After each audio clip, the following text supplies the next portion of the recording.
The 9,819th meeting of the Security Council is called to order.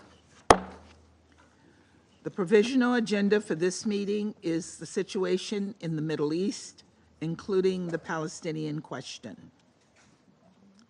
The agenda is adopted. In accordance with Rule 37 of the Council's Provisional Rules of Procedure, I invite the representative of Israel to participate in this meeting.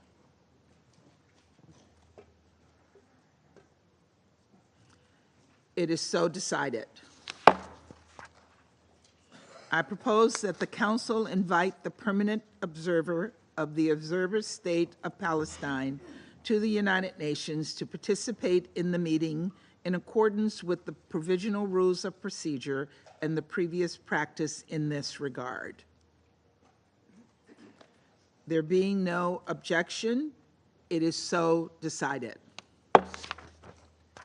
In accordance with Rule 39 of the Council's Provisional Rules of Procedure, I invite Mr. Khaled Kiari, Assistant Secretary General for Middle East, Asia, and the Pacific, Departments of Political and Peacebuilding Affairs and Peace Operations, to participate in this meeting. It is so decided. In accordance with Rule 39 of the Council's Provisional Rules of Procedure, I also invite the following briefers to participate in this meeting. Ms. Shira Efron, Director of Research at Israel's Policy Forum, and Mr. Michael Levy, brother of Or Levy, who has been held hostage by Hamás. It is so decided. The Security Council will now begin its consideration of item 2 of the agenda. I now give the floor to Mr. Chiari. Madam President, members of the Security Council, since the submission of the Secretary General's written report on Security Council Resolution 2334, hostilities and violence have continued throughout the occupied Palestinian territory. In the Gaza Strip, hostilities between Israel Defense Forces and Hamas and other armed Palestinian groups, including heavily Israeli bombardments through the Strip, have resulted in heavy casualties. In the occupied West Bank, high levels of violence persist amid ongoing Israeli operations, exchanges with armed Palestinians, settler-related violence, and Palestinian attacks against Israel. Among other deadly strikes in Gaza from 14 to 15 December, at least 69 Palestinians, including women and children, were reportedly killed in 4 Israeli strikes on schools sheltering IDPs in Gaza City, Beit Hanun, and Khan Yunis, including 20 killed in an airstrike hitting an UNRWA school in Al-Mawazi, Khan Yunis. The Israel Defense Forces say they were targeting Hamas militants. More than 250 Palestinians have been killed in such strikes in Gaza over the past week, according to the Gaza Ministry of Health.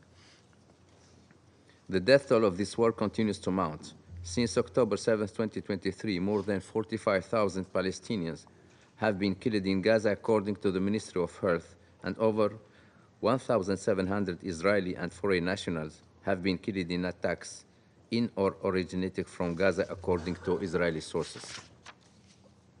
In the occupied West Bank, on 12 December, an Israeli boy was killed in a shooting attack on a bus near the A1 Qadr junction in the occupied West Bank, south of Jerusalem. Israeli authorities say that the Palestinian perpetrators later turned himself in.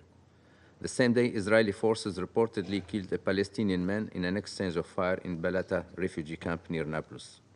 Serious clashes have also taken place between Palestinian armed groups in the occupied West Bank and Palestinian security forces since the written report, particularly in Jenin camp following a Palestinian arrest operation and the seizure of Palestinian Authority vehicles by militants. Over several days, Palestinian security forces have killed an unarmed 19-year-old and detained numerous Hamas and Palestinian Islamic Jihad militants, while the clashes have caused significant damage to the camp. Madam President, I will now highlight some of the Secretary General's observations regarding the implementation of Security Council Resolution 2334. I once again strongly condemn the horrific attacks by Hamas and other Palestinian armed groups in Israel on 7 October 2023 and the continued holding of more than 100 hostages in Gaza. Nothing can justify these acts of terror. All remaining hostages must be released immediately and unconditionally. I remain appalled that there are reasonable grounds to believe that hostages may be subject to ongoing sexual violence and abuse. While in captivity, hostages must be treated humanly and allowed to receive visits and assistance from the Red Cross. I reiterate that there is no justification for the deliberate killing, maiming, torture, and abduction of civilians and other protected persons, nor using sexual violence against them. The use of human shields and the firing of indiscriminate rockets toward Israeli population centers are violations of international humanitarian law and must cease. Turning to the situation in Gaza, a ceasefire is long overdue. The continued collective punishment of the Palestinian people is unjustifiable. The relentless bombardment of Gaza by Israeli forces, the larger number of civilian casualties, the blanket destruction of Palestinian neighborhoods, and the worsening humanitarian situation are horrific. The widespread devastation and deprivation resulting from Israel's military operations in North Gaza, especially around Jabalia, Beit Lahia, and Beit Hanun, are making the conditions of life untenable for the Palestinian population there. I condemn Israel's use of explosive weapons with wide area effects in densely populated area that has caused massive casualties and damage to residential buildings, schools, hospitals, mosques, and UN premises. United Nations premises are inviolable in all times. I reiterate my unequivocal condemnation of the widespread killing and injury of civilians in Gaza, including women and children, and the deprivation of essentials to survive. I'm concerned over what may amount to violations of international humanitarian law in the conduct of hostilities, including non-compliance with the principles of distinction, proportionality, and precautions in attacks and against the effect of attacks. The international humanitarian law always applies to all parties to a conflict, and its application does not depend on reciprocity. The protection of civilians is paramount. There must be full accountability for any atrocity crimes that have been committed. I mourn the United Nations personnel killed in Gaza and strongly condemn the killing of all health and humanitarian personnel and journalists. I also condemn the looting of aid in the context of a breakdown of law and order. These are unacceptable and must stop immediately.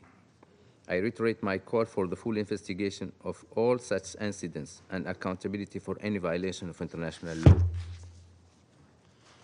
Due to continued restrictions imposed by Israel, looting by armed Palestinians, and overall insecurity, supplies have entered Gaza at levels that are inadequate to meet the overwhelming needs of the population, including large numbers of IDPs living in extremely overcrowded conditions. To address the needs, the United Nations and its partners urgently require the predictable entry and unimpeded movement of food, shelter materials, medicine and fuel, and the capacity to repair essential life-saving infrastructure, including the healthcare system. Noting its opening of additional entry points for humanitarian aid, I call upon Israel to fulfill its obligation as occupying power under international law, including allowing and facilitating rapid and unimpeded passage of humanitarian relief for civilians in need into and throughout Gaza, and to create the conditions that will permit the return of Palestinians to their homes. I know the relative success of the polio vaccination campaign. While falling short of our targets in the north of Gaza, the use of tactical pauses and examples of functioning coordination with Israel demonstrated what is possible and achievable. I reiterate my call for an immediate humanitarian ceasefire and the immediate and unconditional release of all hostages in Gaza. The United Nations is continuously engaged with all stakeholders toward these objectives and stands ready to support the implementation of an agreement. I welcome the continued efforts, including by Egypt, Qatar, and the United States, to overcome the significant obstacles and reach a deal.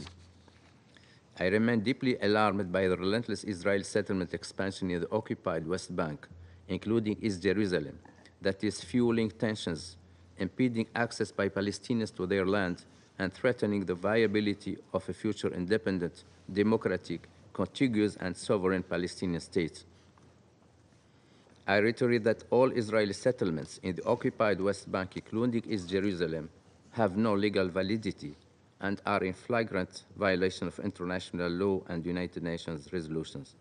I'm deeply concerned that over the past year, the government of Israel has continued to systematically promote policies that have strengthened the involvement of civilian officials in control over the occupied West Bank, including transferring some security functions to civilian control, while some government officials called for the annexation of areas in the occupied West Bank. I urge the government of Israel to cease all settlement activities immediately. I note in this regard the recent findings by the International Court of Justice in its advisory opinion of 19 July 2024, which declared inter alia that Israel's continued presence in the occupied Palestinian territory is unlawful and must end as rapidly as possible. The demolition and seizure of Palestinian-owned structures, including internationally funded humanitarian projects, as well as structures related to income generation and the provision of essential services, entail numerous violations of international law and raise concerns about the risk of forcible transfer. I once again call upon the government of Israel to end this practice and to prevent the displacement of Palestinians in accordance with its international obligations under international law, and to approve plans to allow Palestinians to build legally and address their development needs. The escalating violence and tensions in the occupied West Bank are highly concerning and could trigger broader explosion. Intensified operations by Israeli forces, increased settler violence and attacks against Israeli have also exacerbated tensions and led to exceedingly high levels of casualties, detentions, and destruction. I am alarmed by the lethal attacks carried out by the Israeli settlers against Palestinians, including sometimes in proximity and with the support of Israeli security forces, and by Palestinians against Israelis. All perpetrators of attacks must be held accountable. I reiterate that Israeli security forces in the occupied West Bank, including East Jerusalem, must exercise maximum restraint and use lethal forces only when it is strictly unavoidable to protect life. I call on Israel to abide by its obligations under international law and to ensure thorough, independent, and prompt investigation into all instances of possible excessive use of force, holding those responsible to account. I'm particularly appalled that children continue to be victims of violence on all sides. I'm also concerned that Palestinian children continue to be arrested in large numbers and held for prolonged periods of time, including in administrative detention. I reiterate my call for Israel to use detention as a measure of last resort and for the shortest appropriate period to prevent all forms of ill treatment in detention and to end the administrative detention of children who are entitled to special protections. I'm disturbed at the numerous instances during the reporting period in which officials glorified violence and engaged in dangerous provocations, incitement, and inflammatory language, which will only lead to greater polarization and risks further bloodshed. Leaders have an obligation to clearly and explicitly condemn acts of terror and violence directed against civilians. The incitement to violence must stop immediately. I reiterate my call to the parties for the status quo at the holy sites in Jerusalem to be respected and upheld, taking into account the special and historic role Kingdom of Jordan as custodian of the holy site in Jerusalem. I'm deeply concerned with the adoption of the Knesset of Israel of two laws concerning UNRWA. These laws, if implemented, could prevent UNRWA from continuing its essential work in the occupied Palestinian territory, which would have devastating consequences for Palestine refugees, considering that there is no viable alternative to UNRWA which could adequately meet the needs. I again urge Israel to act consistently with its obligation under the Charter of the United Nations and its other obligations under international law, including under international humanitarian law and those concerning privileges and immunities of the United Nations. National legislation cannot alter those obligations. Madam President, It is vital that the international community provide immediate support to the Palestinian government to address its fiscal challenges, strengthen its governance capacity, and prepare it to reassume its responsibilities in Gaza. We must establish political and security frameworks that can address the humanitarian catastrophe, start early recovery, rebuild Gaza, and lay the groundwork for a political process to end the occupation and establish a viable two-state solution as soon as possible. It is vital that these frameworks facilitate a legitimate Palestinian government that can reunify Gaza and the occupied West Bank, including East Jerusalem, politically, economically, and administratively, while reversing the steadily deteriorating dynamics throughout the occupied Palestinian territory. Any attempt to establish settlements in Gaza must be firmly rejected. There must be no attempt to reduce or annex the territory of Gaza in whole or in part. The devastations and misery of the past year have reinforced once again a simple truth. Palestinians and Israelis can no longer wait to establish a viable political horizon. Now is the time to lay the foundations for a better future for Palestinian, Israeli, and the broader region. Israeli, Palestinian, the states of the region, and the broader international community must urgently take steps that will enable the parties to re-engage on the long-delayed political path to achieve two-state solution. The United Nations remains committed to supporting Palestinian and Israelis in ending the occupation and resolving the conflict in line with international law, relevant United Nations resolution, and bilateral agreements in pursuit of the vision of two-state, Israel and independent, democratic, contiguous, viable, and sovereign Palestinian state of which Gaza is an integral part, living side by side in peace and security within secure and recognized borders on the basis of the pre-1967 lines, with Jerusalem as the capital of both states. Thank you, Madam President. I thank Mr. Chiari for his briefing. I now give the floor to Ms. Shira Efron.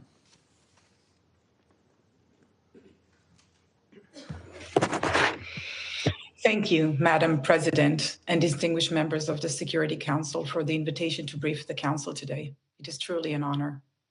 Especially at the United Nations, the birthplace of the plan to partition mandated Palestine into two states, one Jewish and one Arab, it is pertinent to acknowledge that the Israeli-Palestinian conflict remains a tragedy today for both Jews and Arabs. At the same time, it is also crucial to recognize, as the General Assembly did back then, that practical solutions exist and should be pursued. As an Israeli Jew, I speak from my lived reality. The trauma in Israel is palpable, with society still frozen in the horror of October 7, the deadliest day for Jews since the Holocaust. On that day, Hamás and Islamic Jihad terrorists murdered over 1,200 Israelis and nationals of other countries, abducted 251, and committed atrocities, including large-scale sexual violence. Today, 439 days later, 100 people, including soon-to-be a 2-year-old toddler and an 86-year-old grandfather, remain in captivity in Gaza, while their families, as you'll hear in just a few minutes, endure daily torment. We are all praying for their immediate release. Border communities bear the scars of destruction and displacement. Israelis continue to face insecurity with ongoing bombardments from multiple fronts and terror attacks on our streets. In Gaza, devastation is unimaginable. Countless lives lost, families shattered, including of my dear friends Khalil and Ahmed. Homes reduced to rubble, and populations struggling for survival with scarce basic necessities like food, water, and healthcare. The West Bank, meanwhile, is gripped by rising violence and economic hardship. For both societies, the wounds of this war are deep and will take years to heal. Yet, even now, steps can be taken to halt the suffering and begin charting a path towards stability and hope for both Israelis and Palestinians. Madam President, the collective challenge before us as Israelis, Palestinians, countries of the Middle East, and the international community is to seize this moment of profound tragedy and turn it into a bold diplomatic process that leads to peace, security, and prosperity for people across the region. While international actors frequently invoke the language of a two-state solution with goodwill and intent, reliance on mere sloganeering and rhetoric has done little to build trust or address the structural dynamics of the conflict. And while we at Israel Policy Forum also view the two-state option as the only viable framework that acknowledges the legitimate national aspirations of both sides, and is the only way to guarantee the future that Israel's founders envisioned, a Jewish, democratic, and secure state of Israel, we realize that two-state reality will remain only a vision unless we change our approach. What is needed now is a coherent, inclusive, and actionable strategy that moves beyond rigid thinking so that we can end the war, stabilize Gaza, and shift trends in the West Bank from creeping annexation to peaceful separation. Regional actors should leverage the potential for normalization with Israel to empower pragmatic actors while countering spoilers. This moment demands a shift from platitudes to planning with a coordinated roadmap that addresses security and governance, delivers tangible short-term wins, and lays the foundation for our shared long-term vision. Nowhere is that more apparent than in the discussions about the day after in Gaza. Madam President, as we anxiously hold our breath for a hostage and ceasefire agreement, there is still no shared coherent plan for post-war Gaza. The international community sees basically one viable path out of this morass: establishing a transitional non-Hamas Palestinian administration in Gaza with the aim of eventually restoring full Palestinian PA governance once it is reformed and strengthened. Clearly, without a green light from the PA, regional and other international partners will not commit to Gaza's recovery.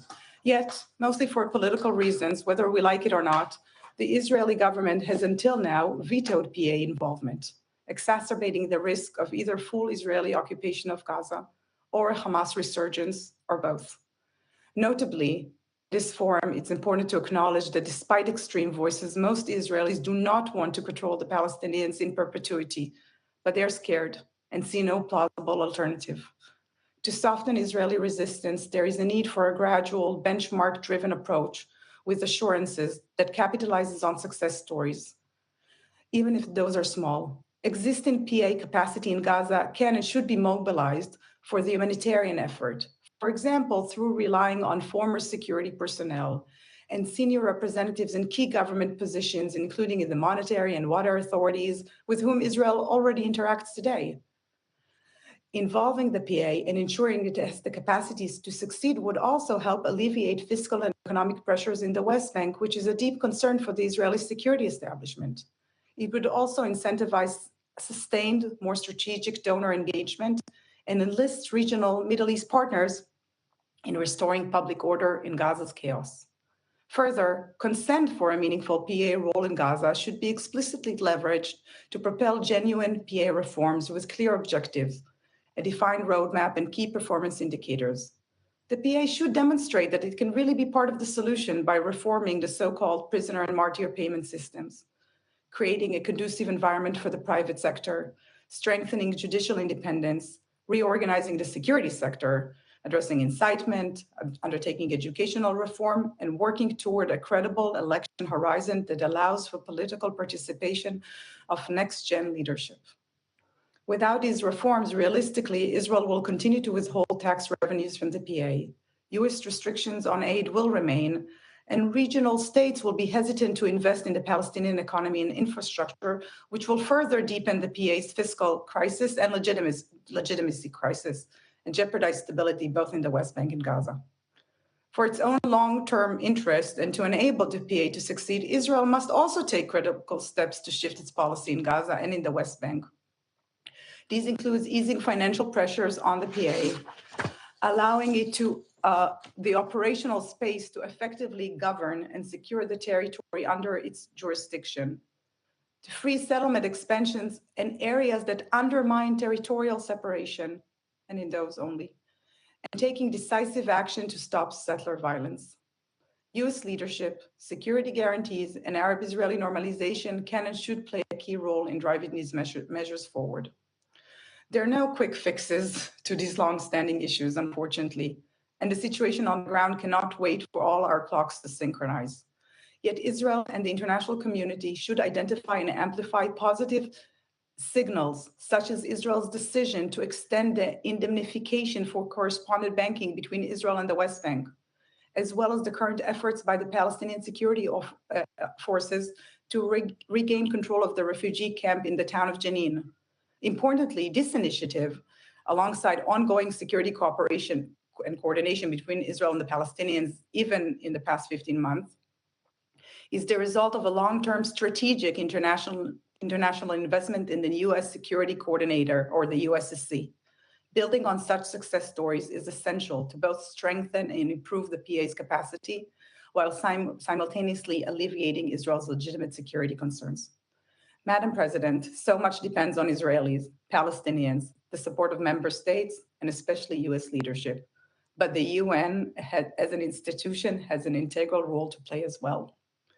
Effective UN capacity is necessary for the humanitarian response, for recovery and reconstruction, for stabilization, and for assisting the Palestinian state in the making, in deed and not only in word.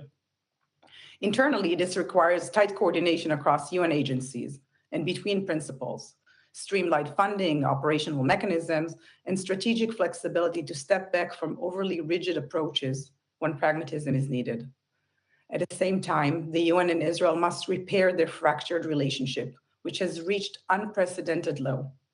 Both sides have legitimate grievances, but there is too much at stake to allow them to get in the way of efficient and forward-looking cooperation that is in both sides' interests.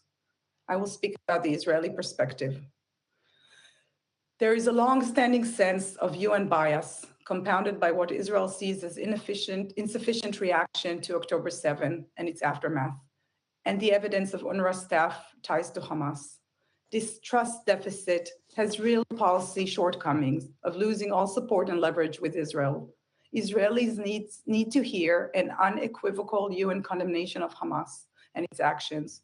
And like the Palestinians, Israelis also need an international reaffirmation of the right of the Jewish people to self-determination in a state of their own, and acknowledgement of the Jewish connection to the land of Israel. Neither side will be partners in a political process that we both need if that process denies the legitimacy of these rights. To conclude, just as it did when it passed the partition plan in 1947, the UN has an important role to play in helping Israelis and Palestinians move beyond what has been the darkest period in their shared history.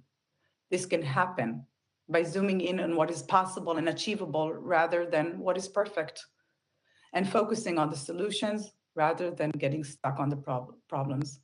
Thank you, Madam President and members of the Security Council. I thank Ms. Efren for her briefing, and I now give the floor to Mr. Michael Levy. Thank you, Madam President, and distinguished members of the UN Security Council.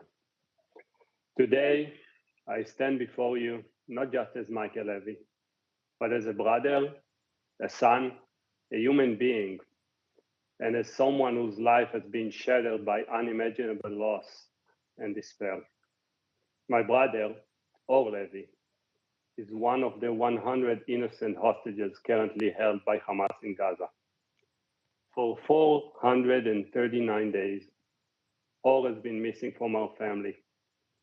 439 days of fear, anguish, and an unbearable silence that echoes louder than any words ever could.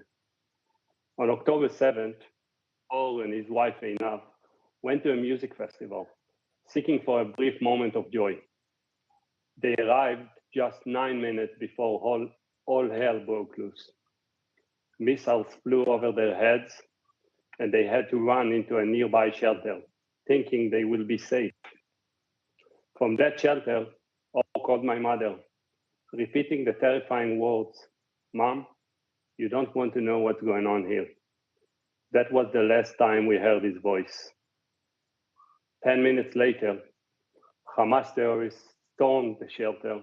They threw grenades, sprayed bullets, murdered Einab, and kidnapped Or into the tunnels of Gaza. The last image we have of him is heartbreaking, covered in his wife's blood, shocked and terrified. Or is more than just a number. He is a real human being, a father to an amazing 3-year-old son named Almog, who lost his mother in the horrendous terror attack of October 7th, and is now essentially orphaned. This baby had to celebrate his 3rd birthday without his parents. Try to imagine your own child celebrating his birthday without you, going through life's milestones without you. Imagine not knowing if your child is okay and who is taking care of him. Almog keeps asking about mom and dad, and even when we try to explain, he doesn't understand why he can't see his dad and what it means when we say that mom will never come back. This baby still has a father who can come back to him. Do not let him become an orphan. You have the power to save his father. For 439 days, I've woken up every morning with a pit in my stomach, wondering where my brother is, wondering if he's cold, if he's hungry, if he managed to survive another day. Every moment he remains in captivity is a moment of unbearable suffering for him and for all of us who love him. I'm here today to remind this council and the world of its duty, not just as diplomats, but as people, as mothers, fathers, siblings, and friends, because this is not merely a political issue. This is a human issue, a moral issue.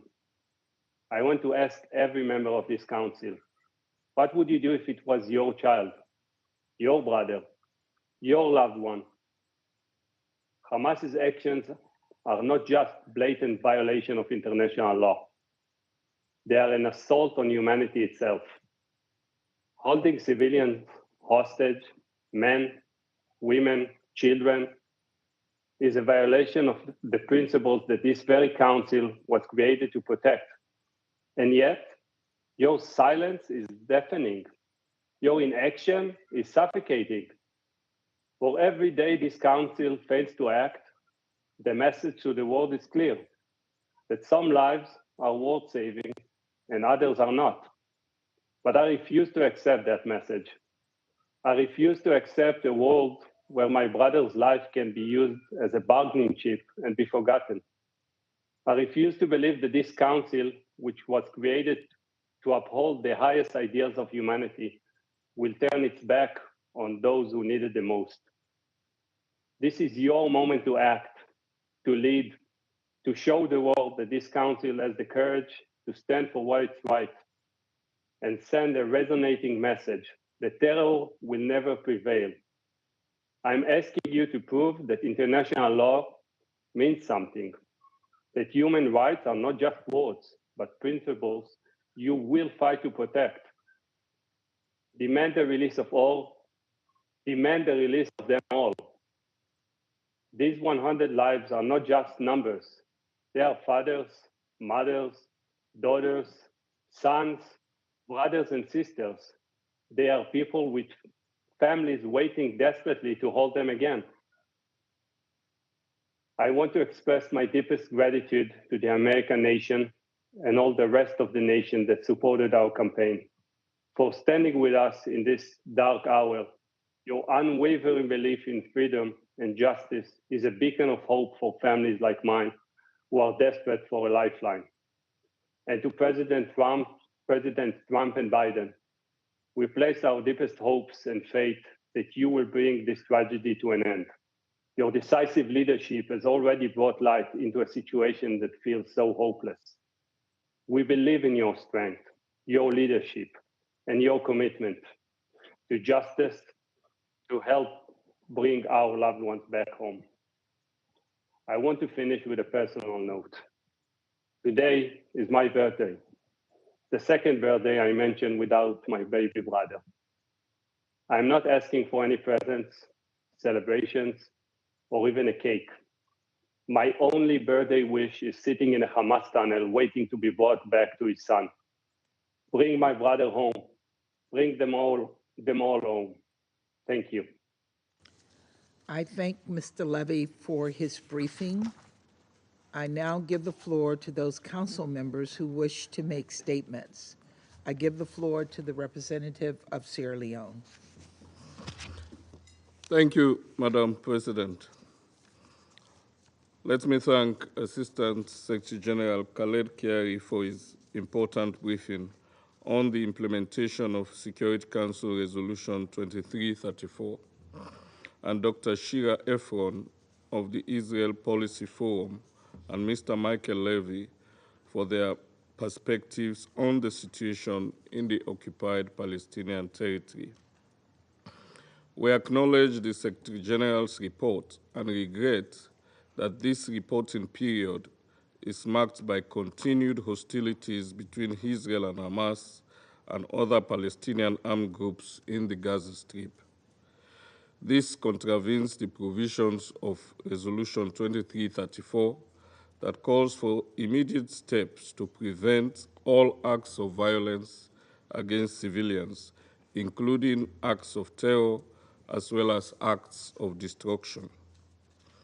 As reported by OCHA, an estimated 26,000 of the wounded civilians in the Gaza Strip have suffered injuries that could lead to lifetime deformity and disability, especially among children. We note with concern the highest number of child amputees per capita in the world has been recorded in the Gaza Strip. In the same vein, we also recall that Hamas and other Palestinian armed groups have continued to hold the remaining hostages since 7th October 2023 without granting the necessary access or providing updates on their well-being. In Resolution 2334, Israel, the occupying power, is reminded of its legal obligations and responsibilities under the Fourth Geneva Convention of 1949 relative to the protection of civilian persons in time of war. However, the past 14 months in the Gaza Strip have presented compelling evidence that does not align with the provisions of the resolution. This is reflected in the current estimated death toll in the range of over 45,000 and the wounded at 106,000, with 70% of such casualties being women and children. The civilian population has been trapped in a deep humanitarian crisis at a scale and magnitude far beyond human comprehension. These statistics question our conscience and collective responsibility to advance durable peace and to save succeeding generations from the scourge of war as stipulated in the United Nations Charter. As families and communities are displaced due to the widespread destruction of their homes and critical infrastructure, the already vulnerable population in the north and elsewhere in Gaza are exposed to extreme weather conditions during this winter.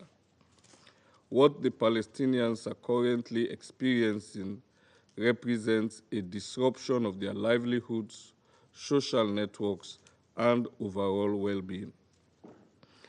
The alarming rate of violence in the West Bank, including East Jerusalem, in the context of Israel operations, armed exchanges between Palestinians, including armed groups, Israeli security forces, and settlers, often leading to restrictions, forced displacement, and demolition, contravenes resolutions of this Council and the International Court of Justice Advisory Opinion of 19 July 2024.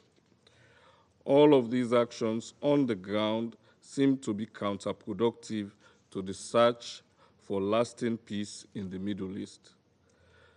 We are encouraged, however, by the increased political momentum in support of addressing some of the critical issues surrounding the Middle East peace process and the implementation of Resolution 2334. With that in mind, Sierra Leone welcomes the observations as highlighted in the Secretary General's report and would like to reiterate the following. First, we condemn the continuous killing and injury of civilians and the never-ending cycle of violence. To end this situation, we demand for an immediate and unconditional ceasefire, respect for international humanitarian law, and implementation of Security Council and General Assembly resolutions, including the most recent General Assembly resolution ES 10/33. We also call for the unconditional release of all hostages held by Hamás. We further reiterate our support for UNRWA and its pivotal role in supporting the Palestinians. We express concern that any action to undermine its operations will be detrimental for Palestinian refugees in particular, not only in Gaza, but across other areas of operations. We welcome the various initiatives by the international community, including diplomatic efforts by Egypt, Qatar, and the United States, as well as the launch of the Global Alliance for the Implementation of the Two-State Solution. Sierra Leone recalls the ICJ advisory opinion of 19th July 2024 and calls on Israel to immediately and completely stop all settlement activities in the occupied Palestinian territory, including East Jerusalem, as they present an obstacle to peace and threaten the physical viability and delivery of a two-state solution. We further caution against any action that may threaten the economic, political, and administrative status of Palestine.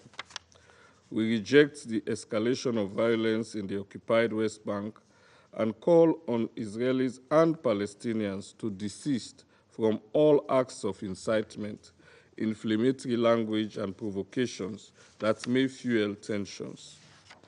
In closing, Madam President, we urge the parties to recommit to a constructive dialogue embedded in the principle of the two-state solution while addressing the legitimate aspirations and concerns of both sides. I thank you. I thank the representative of Sierra Leone for their statement, and I now give the floor to the representative of Malta. Thank you, President. And I begin by thanking ASG Khari, Ms. Efran, and Mr. Levy for their briefings. Today, we meet to discuss the latest SG report on Security Council Resolution 2334. This resolution underscores that Israeli settlements in Palestinian territory are in violation of international law and represent a significant obstacle to peace and the two-state solution. This position was further supported by the ICJ advisory opinion of 19 July, which called for the cessation of such activities. The international community's position is evident. On 18 September, the General Assembly adopted, with broad support, a resolution urging Israel to bring to an end its presence in the occupied Palestinian territory without delay. Despite these clear calls and legal obligations, Israel remains present within the occupied Palestinian territory. This constitutes a clear obstacle to justice for the Palestinian people.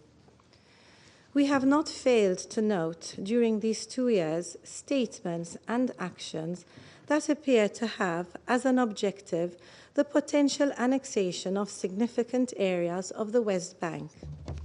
These include measures to construct new illegal settlements, efforts to use the legal system to legitimize illegal outposts, and programs transferring administrative powers relating to land and settlements from military to Israeli civilian control.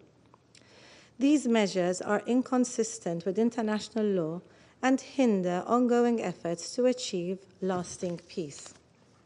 President, at the same time, the unacceptable situation in Gaza is exacerbated by the obstruction of humanitarian aid and disruptions in aid delivery, as well as the breakdown of security. The northern Gaza Strip remains under effective siege. As we come to the end of our term on the Council, we will continue to articulate our clear stance on this crisis.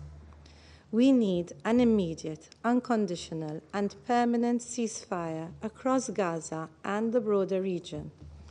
It is equally crucial that this be accompanied with unhindered and sustained humanitarian access to deliver aid at the scale required to address the population's critical needs. We also reiterate our condemnation of the horrific 7th October attacks and maintain our calls for the immediate and unconditional release of all hostages. Similarly, concerning is the rapid and steady degradation of the situation in the occupied West Bank, including East Jerusalem. We are deeply concerned about continued settlement expansion, settler violence, and the disposition and transfer of Palestinian communities. Recent escalations have seen a significant rise in demolitions and evictions, particularly targeting Palestinian homes and infrastructure.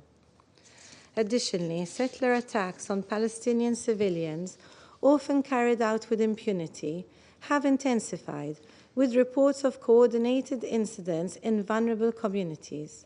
Such violence is compounded by restrictive measures on Palestinian movement, severely impacting access to basic services, education, and livelihoods. Illegal settlements, settler violence, and the presence of settlers itself remain among the root causes of most human rights violations in the West Bank, including East Jerusalem. On top of being subjected to violent raids, women also face extremely limited access to maternal and reproductive health care, compounded by mental health challenges. These actions risk entrenching the occupation and further diminishing the prospects for a two-state solution. We call on Israel to reverse these measures and to uphold its commitments under international law. Inflammatory rhetoric on the future of the West Bank and the status quo of the holy sites must be avoided. The international community has a responsibility to promote accountability for violations of international law and to advance measures that foster peace and justice in the region. This requires addressing the root causes of the conflict and supporting mechanisms that ensure accountability. In conclusion, President, the international community must unite behind an irreversible realization of the two-state solution, in line with relevant Security Council resolutions and internationally agreed parameters. This must put an end to the illegal occupation and ensure that Palestinian aspirations for statehood and Israel's security concerns are equally fulfilled. Hand in hand with this, the international community's support to a revitalized and economically sustainable Palestinian Authority as the sole representative of the Palestinian people must increase. The Authority's commitment, not only for reform, but also for keeping stability in the West Bank, particularly in refugee camps, should be sustained. This is the only way to bring a lasting end to unprecedented suffering and just peace to the region. Thank you.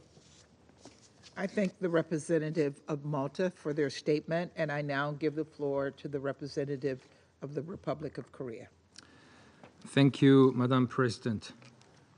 I would like to thank ASG Carey, Dr. Afran for their briefings, and particularly Ms. Levy for his touching testimonies. Madam President, for more than 14 months, the region has been passing through its darkest moment, not only in Israel and Palestine, but also in Lebanon, Syria, Yemen, and beyond. The vicious cycle of a spillover has been engulfing the entire region with endless violence and instability. Now we are witnessing with both hope and concern some positive regional developments, including the recent ceasefire across the blue line and the political transition in Syria. However, the situation in the occupied Palestine territory is not showing any sign of change. The Republic of Korea remains committed to its principle to call for an immediate ceasefire in Gaza, along with the release of all hostages. Only this can save innocent lives, ensure humanitarian aid delivery, and create conditions for the reconstruction of completely flattened Gaza. Thus, we appreciate the never-ending efforts by the mediators and sincerely hope that the recently resumed negotiation can soon lead to a valuable outcome that stop the horror. Yet, we must be clear that ceasefire in Gaza will not be an end, but should serve as a true starting point for a better future for both Palestinians and Israelis. However, it is deeply concerning that over recent years, the world has been witnessing a negative trend that is hampering the vision of the two-state solution.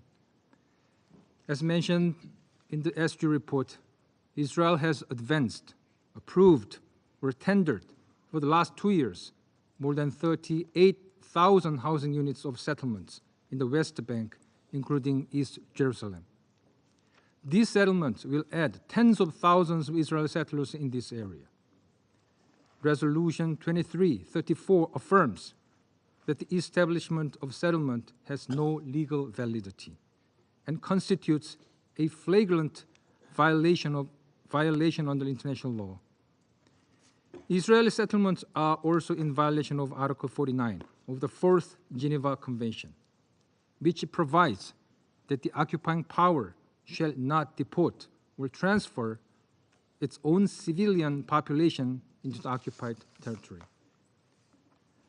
Also alarming is that Israeli settlements, coupled with impunity, are laying the groundwork for settler-related violence toward Palestinian civilians. We are deeply troubled by the ongoing settler violence, including the September attack against a Palestinian primary school near Jericho, as well as numerous instances targeting the olive harvest, a key source of income for Palestinians. Israeli settlements activities, coupled with persistent confiscation of Palestinian lands, are also displacing Palestinians from their land. It is alarming that Israel's routine demolition of Palestinian homes is accelerating this displacement. Settlement-induced fragmentation of the occupied Palestinian territory is also obstructing free movement of Palestinians, another violation of fundamental human rights. And checkpoints, closures, and curfews compound these daily indignities. The most troubling aspect is that Israeli settlement activities serve as a major obstacle to the achievement of a negotiated two-state solution, slicing the territories controlled by the Palestinian Authority into numerous non-contiguous pieces of land. The Republic of Korea firmly believes that this solution is the only viable path toward a just, lasting, and comprehensive peace. The status quo one-state reality cannot be a substitute for this long-lasting aspiration. We once again stress our call that Israel should cease all settlement activities. To contribute to international efforts to reinvigorate the two-state solution, the Republic of Korea participated in the 2 rounds of meetings of the Global Alliance for the Implementation of the Two-State Solution. As reiterated during those meetings, the Republic of Korea will maintain its support for all relevant efforts, including its steadfast support for UNRWA, and reform the Palestinian Authority. We hope that Israel act more reasonably in reciprocating the call of the international community and supporting the work of UN agencies.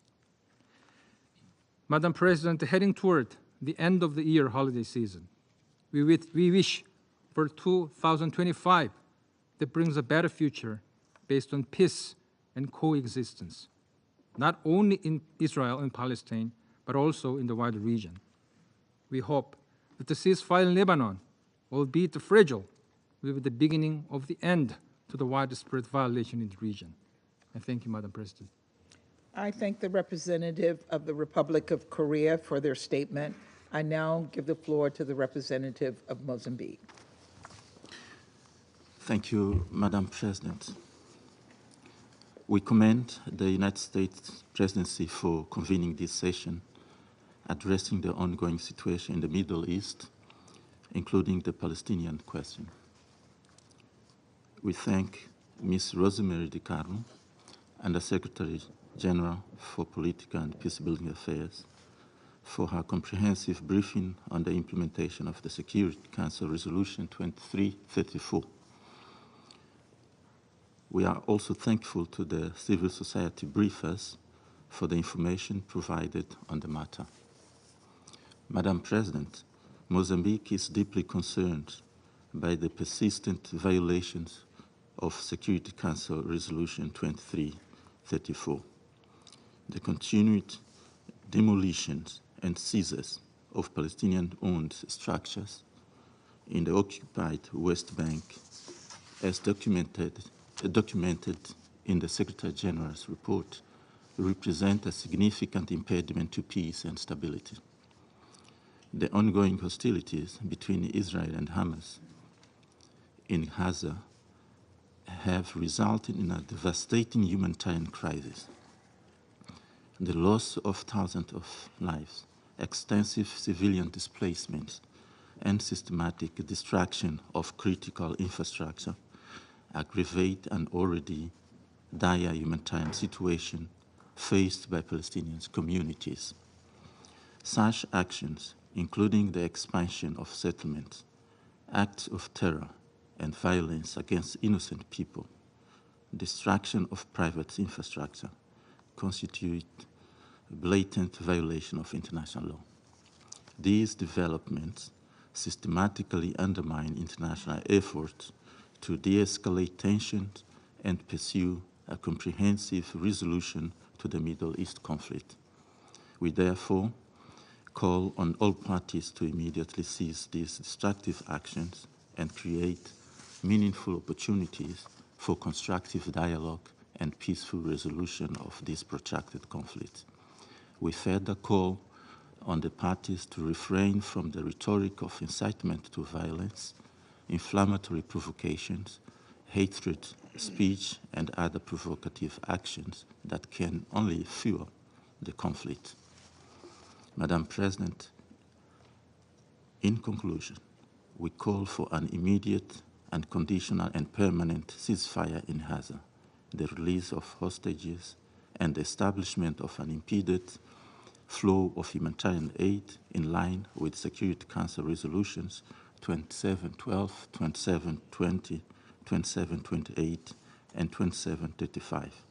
We reaffirm our unwavering commitment to the two-state solution, a vision predicted on the establishment of two independent sovereign states, Israel and Palestine, coexisting harmoniously, side by side, each enjoying full membership in the United Nations. I thank you. I thank the representative of Mozambique for their statement, and I now give the floor to the representative of the United Kingdom. Thank you, President. I thank ASG Chiari and Dr. Efron for their briefings. And thank you, Mr. Levy, for sharing your brother's story with us. The suffering you and your family have been through is unimaginable. Let me state at the outset that the UK stands with you and with all those hostage families seeking desperately to bring their loved ones home. We reiterate our condemnation of the abhorrent Hamas attacks of 7 October 2023 and the kidnapping of over 250 hostages. That includes Emily Damari and 3 hostages with UK links. The hostages must be released immediately and unconditionally. Let me make 3 additional points. First, the worsening humanitarian situation in Gaza is appalling. Over 45,000 Palestinians have died since 7 October. And the last 2 months were the worst for aid since October 2023. the UN has reported a shocking increase in cases of acute malnutrition in children, and that Gaza now has the highest number of child amputees per capita in the world. The UK continues to urge Israel to do much more to protect civilians and civilian infrastructure and to abide by their international obligations. This includes facilitating rapid, safe and unhindered humanitarian aid and basic services to the Palestinian people. UNRWA plays a crucial role in delivering this life-saving aid. On the 11th of December, my Prime Minister committed an additional $16.5 million to UNRWA to support vital services for Palestinian refugees in the OPTs and the wider region, bringing the UK's support to UNRWA to $52 million since April this year. Second, President, northern Gaza must not be cut off from the south. The UK is clear. There must be no forcible transfer of Gazans from or within Gaza. There must be no reduction of the territory of the Gaza Strip. Israel's expansion of military infrastructure and the destruction of civilian buildings and agricultural land across the Strip is unacceptable. Third, the UK calls on Israel to stop settlement expansion on Palestinian land, which is illegal under international law, and to hold violent settlers to account. Continued instability and settler violence in the West Bank should not be tolerated by Israel, and the culture of impunity must end. This does nothing to bring about peace and security for Palestinians or Israelis. We also note the decision of the government of Israel to extend correspondent banking relations for 12 months and continue to urge Israel to remove its restrictions on clearance revenues. President, the fall of Assad and the ceasefire in Lebanon offer a moment of hope for the people of the region. We must now use this momentum to deliver a long sought-after ceasefire, secure the immediate release of all hostages, and put an end to the humanitarian crisis and suffering in Gaza. I thank you. I thank the representative of the United Kingdom for their statement, and I now give the floor to the representative of Ecuador. Gracias, señora presidenta. Agradezco al subsecretario general Chiari por su informe y reitero el apoyo de mi país a la labor de Naciones Unidas y todas sus agencias. Agradezco también a la señora Efron y al señor Levy por sus intervenciones. La primera sesión sobre este tema en la que el Ecuador participó como miembro elegido del Consejo de Seguridad se realizó el 5 de enero de 2023. Ese día, mi país afirmó que era necesario recordar la historia para abstenerse de repetir actos que en el pasado causaron ya violencia, destrucción y muerte en Israel y Palestina. Desde entonces, el Ecuador ha exhortado a las partes en repetidas ocasiones a que se abstengan de realizar actos de provocación e incitación, a evitar los actos de violencia y terrorismo, a detener la expansión de asentamientos en el territorio palestino ocupado, a controlar la violencia de los colonos y a respetar el status quo de los sitios sagrados de Jerusalén, a cumplir con las resoluciones de este Consejo. Aunque estos llamados no han sido escuchados, hoy los reiteramos, pues son tan vigentes como entonces, porque si estos llamados hubiesen sido atendidos, hoy la situación sería diferente. El domingo 8 de octubre de 2023, este Consejo mantuvo una sesión de consultas de emergencia. En esa ocasión, mi país expresó su más enérgica e inequívoca condena a los ataques terroristas perpetrados por Hamás el día anterior y exigió que los rehenes sean liberados inmediatamente y sin condición alguna. Desde entonces, lo hemos reiterado constantemente. No hay justificación posible para atacar a civiles inocentes y esos actos execrables son la causa inmediata de la guerra que asola Gaza hasta hoy. En esa misma ocasión, el Ecuador señaló que los ataques terroristas de Hamás no representan al pueblo palestino, ni a su derecho inalienable a la libre determinación, ni a sus aspiraciones legítimas de vivir con seguridad, libertad, justicia, oportunidades y dignidad. Se advirtió que la gravísima escalada del conflicto traería consigo muertes de civiles inocentes, entre ellos mujeres y niños, que la violencia traería más violencia y que se agravaría la ya precaria situación humanitaria que vivía la población civil, lo que hacía más incomprensible lo sucedido el 7 de octubre. Se subrayó que se deben respetar en todo momento los principios del derecho internacional humanitario, que es necesario evitar afectar a la población civil, que el derecho a la defensa no es una carta blanca para la venganza y que era necesario detener el círculo vicioso que ha provocado la situación actual. Ese 8 de octubre, señora Presidenta, colegas, mi delegación dijo textualmente que el Ecuador apoyará desde este Consejo toda medida o iniciativa que impulse a las partes a detener la violencia y a retomar esas negociaciones. Hoy, en la última sesión prevista sobre este tema durante nuestra membresía actual, puedo decir que el Ecuador ha cumplido con su compromiso. Mi país ha influido y votado a favor de todas las iniciativas que han buscado esos objetivos, las vetadas por unos, las vetadas por otros y las 4 que fueron adoptadas y deben cumplirse. Hoy el Ecuador reitera su llamado a la implementación inmediata de esas 4 resoluciones adoptadas, 2712, 2720, 2728 y 2735. Es impostergable un inmediato alto al fuego, la liberación inmediata de todos los rehenes y la entrada y distribución de ayuda humanitaria suficiente y oportuna a Gaza. Señora Presidenta, lo he dicho ya muchas veces y lo vuelvo a hacer por última vez desde este puesto. La resolución de este conflicto no se dará por la fuerza. Casi 8 décadas de intentarlo sin éxito por ese camino deberían ser suficientes. La única salida es avanzar hacia una solución negociada pacífica, definitiva y justa para las partes, con la existencia de 2 estados, Palestina e Israel, sobre la base de las fronteras de 1967 y de las resoluciones relevantes.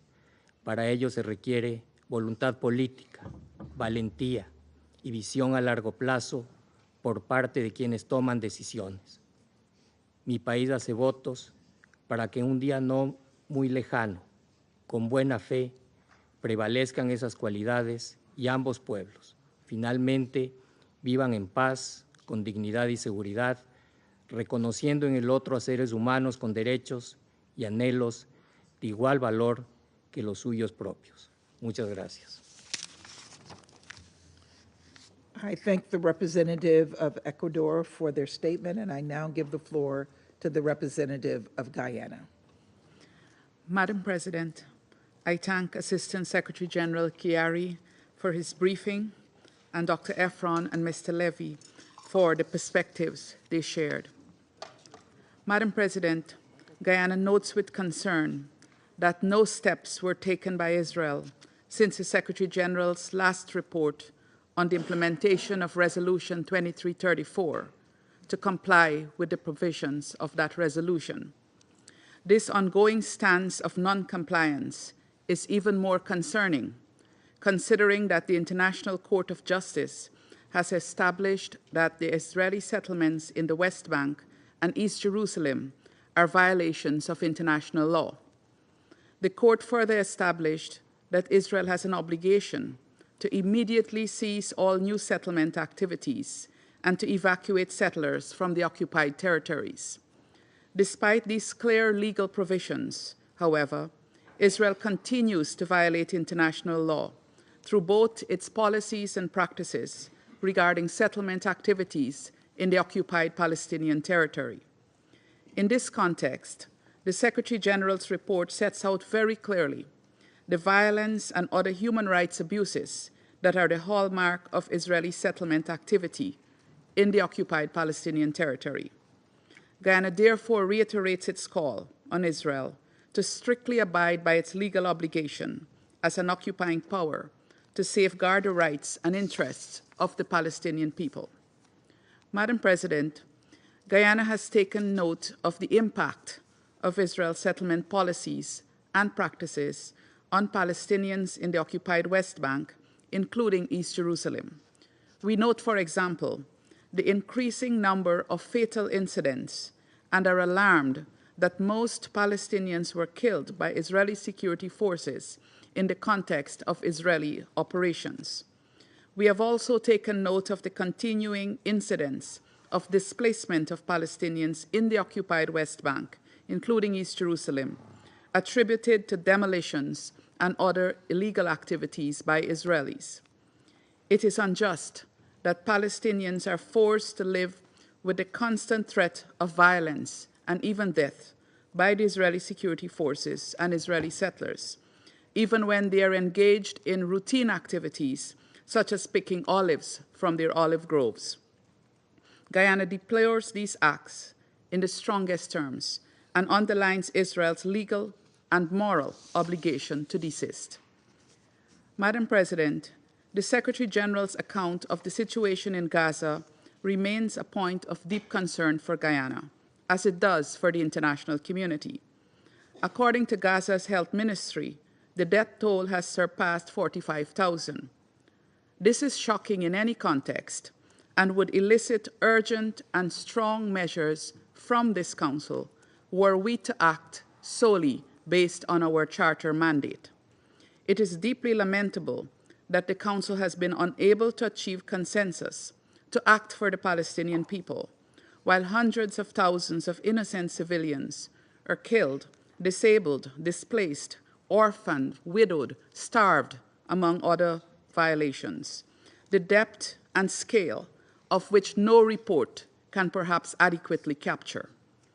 What would it take to stop the seemingly unending suffering and killing of civilians? The answer is clear: strong political will that translates into action to end the impunity with which the rights of the Palestinian people have been violated for all these decades. Madam President, we urgently need a political horizon to move us beyond the status quo. We already have the relevant frameworks established by the resolutions adopted both by the General Assembly and this Council. The international community must work unceasingly to unclench the fist that holds Palestinian self-determination, which have persisted since the birth of the United Nations. This continues to be manifested in cycles of violence meted out against the Palestinian people with impunity, in the denial of their requests for full membership of the United Nations, for recognition, and to chart their own political path, among others. In all of this, the two-state solution continues to be effectively undermined. We cannot allow this to continue. This Council and the entire United Nations membership must continue to spare no efforts towards a two-state solution. Madam President, I conclude by highlighting 4 points. First, we need an immediate, unconditional, and permanent ceasefire in Gaza. We have seen media reports about a potential deal between Israel and Hamas, and we urge the parties to prioritize the lives of civilians and to cease the hostilities. We also reiterate our demand for the immediate and unconditional release of all hostages. Second, Israel cannot continue to turn a blind eye to its international obligations concerning the Palestinian people. The illegal settlement activities must end, and Israel must repatriate all settlers from the occupied Palestinian territories. Additionally, member states must uphold their obligation to distinguish in their dealings with the State of Israel proper and Israeli settlements in the occupied Palestinian territory. Third, the Council must unite as one and uphold its Charter mandate. We must achieve consensus to end the impunity with which Israel has continued to violate all of the UN resolutions on the question of Palestine. Finally, we must deliver peace for the Palestinian people. This entails support for establishing strong governance by Palestinians for Palestinians, even as we take decisive measures to bring the Israeli occupation to an end. Peace must also entail a resolution of all final status issues, including the refugee question. On this latter note, Guyana reiterates its strong support for UNRWA's mandate, noting that unless the refugees are able to exercise their right of return, that mandate cannot be unilaterally brought to an end by Israel or any other party. Guyana commits to continue its strong engagement on the question of Palestine with a view to contributing to a just and lasting solution for peace in Palestine and Israel and in the Middle East. I thank you. I thank the representative of Guyana for their statement, and I now give the floor to the representative of France. Madame la Présidente, je voudrais tout d'abord remercier le sous-secrétaire général Khaled Kiari pour sa présentation, ainsi que Madame Efron et Monsieur Levy pour leur témoignage. Il importe que le Conseil de sécurité reste actif face à l'accélération de la colonisation israélienne en Cisjordanie et à Jérusalem-Est, afin que soient mises en œuvre ses propres résolutions à ce sujet, y compris la résolution 2334. La position de la France est connue et constante. La colonisation est contraire au droit international et nous la condamnons. La Cour internationale de justice a indiqué dans son avis consultatif du 19 juillet 2024 qu'Israël avait l'obligation de mettre fin à sa présence dans les territoires palestiniens occupés dans les plus brefs délais. La France ne reconnaîtra jamais l'annexion illégale de territoires ni la légalisation de colonies sauvages. Elle met en œuvre la politique de différenciation prévue par la résolution 2334 de ce Conseil qui vise à matérialiser la distinction juridique entre le territoire d'Israël internationalement reconnu et les territoires occupés. La politique de colonisation est un obstacle majeur à une paix juste et durable fondée sur la solution des deux États. Elle constitue également un facteur de tension et de violence sur le terrain. À cet égard, la politique de terreur conduite par certains colons israéliens contre la population palestinienne dans les territoires occupés doit cesser. En tant que puissance occupante, Israël a la responsabilité de prendre sans délai les mesures nécessaires pour protéger les civils palestiniens. À Jérusalem-Est, le statu quo historique sur les lieux saints doit être préservé. Dans la bande de Gaza, il faut que la guerre cesse. Il faut que les souffrances des civils cessent. La France demande un cessez-le-feu immédiat et permanent. Madame la Présidente, notre position est également sans ambiguïté sur un autre sujet important. Tous les otages doivent être libérés sans délai et sans condition. La France soutient les efforts de l'Égypte, des États-Unis et du Qatar pour y parvenir. Elle condamne une fois de plus les attaques terroristes barbares perpétrées par le Hamás et d'autres groupes terroristes le 7 octobre 2023. Ce Conseil doit être en mesure de le faire sans ambiguïté. La situation humanitaire à Gaza est catastrophique. Il est impératif de garantir un accès humanitaire complet et sans entrave à la bande de Gaza et dans la bande de Gaza. Les populations doivent être secourues. Lors de la conférence humanitaire qui s'est tenue au Caire, le 2 décembre dernier, le ministre de l'Europe et des Affaires étrangères a annoncé une nouvelle aide humanitaire de 50 millions d'euros, dont 20 millions d'euros pour l'UNRWA. Madame la Présidente, ce Conseil a la responsabilité de poser les bases d'un règlement politique. Nous le savons, il passe par la mise en œuvre de la solution des deux États. La France réaffirme son attachement indéfectible à la sécurité d'Israël et à l'édification d'un État viable, souverain et contigu pour les Palestiniens. Elle appelle de ses vœux la mise en place d'une autorité palestinienne réformée, capable d'exercer ses responsabilités sur l'ensemble des territoires palestiniens, y compris dans la bande de Gaza. Seule la solution à deux États permettra de répondre aux aspirations légitimes des Israéliens et des Palestiniens à la paix et à la sécurité. C'est dans cet esprit que la France co-présidera en juin prochain, aux côtés de l'Arabie saoudite, une conférence internationale sur la mise en œuvre de la solution des deux États. Ce Conseil doit agir pour répondre à l'urgence de la situation et pour construire enfin cette solution politique. L'ONU devra jouer un rôle central dans cette perspective. Je vous remercie.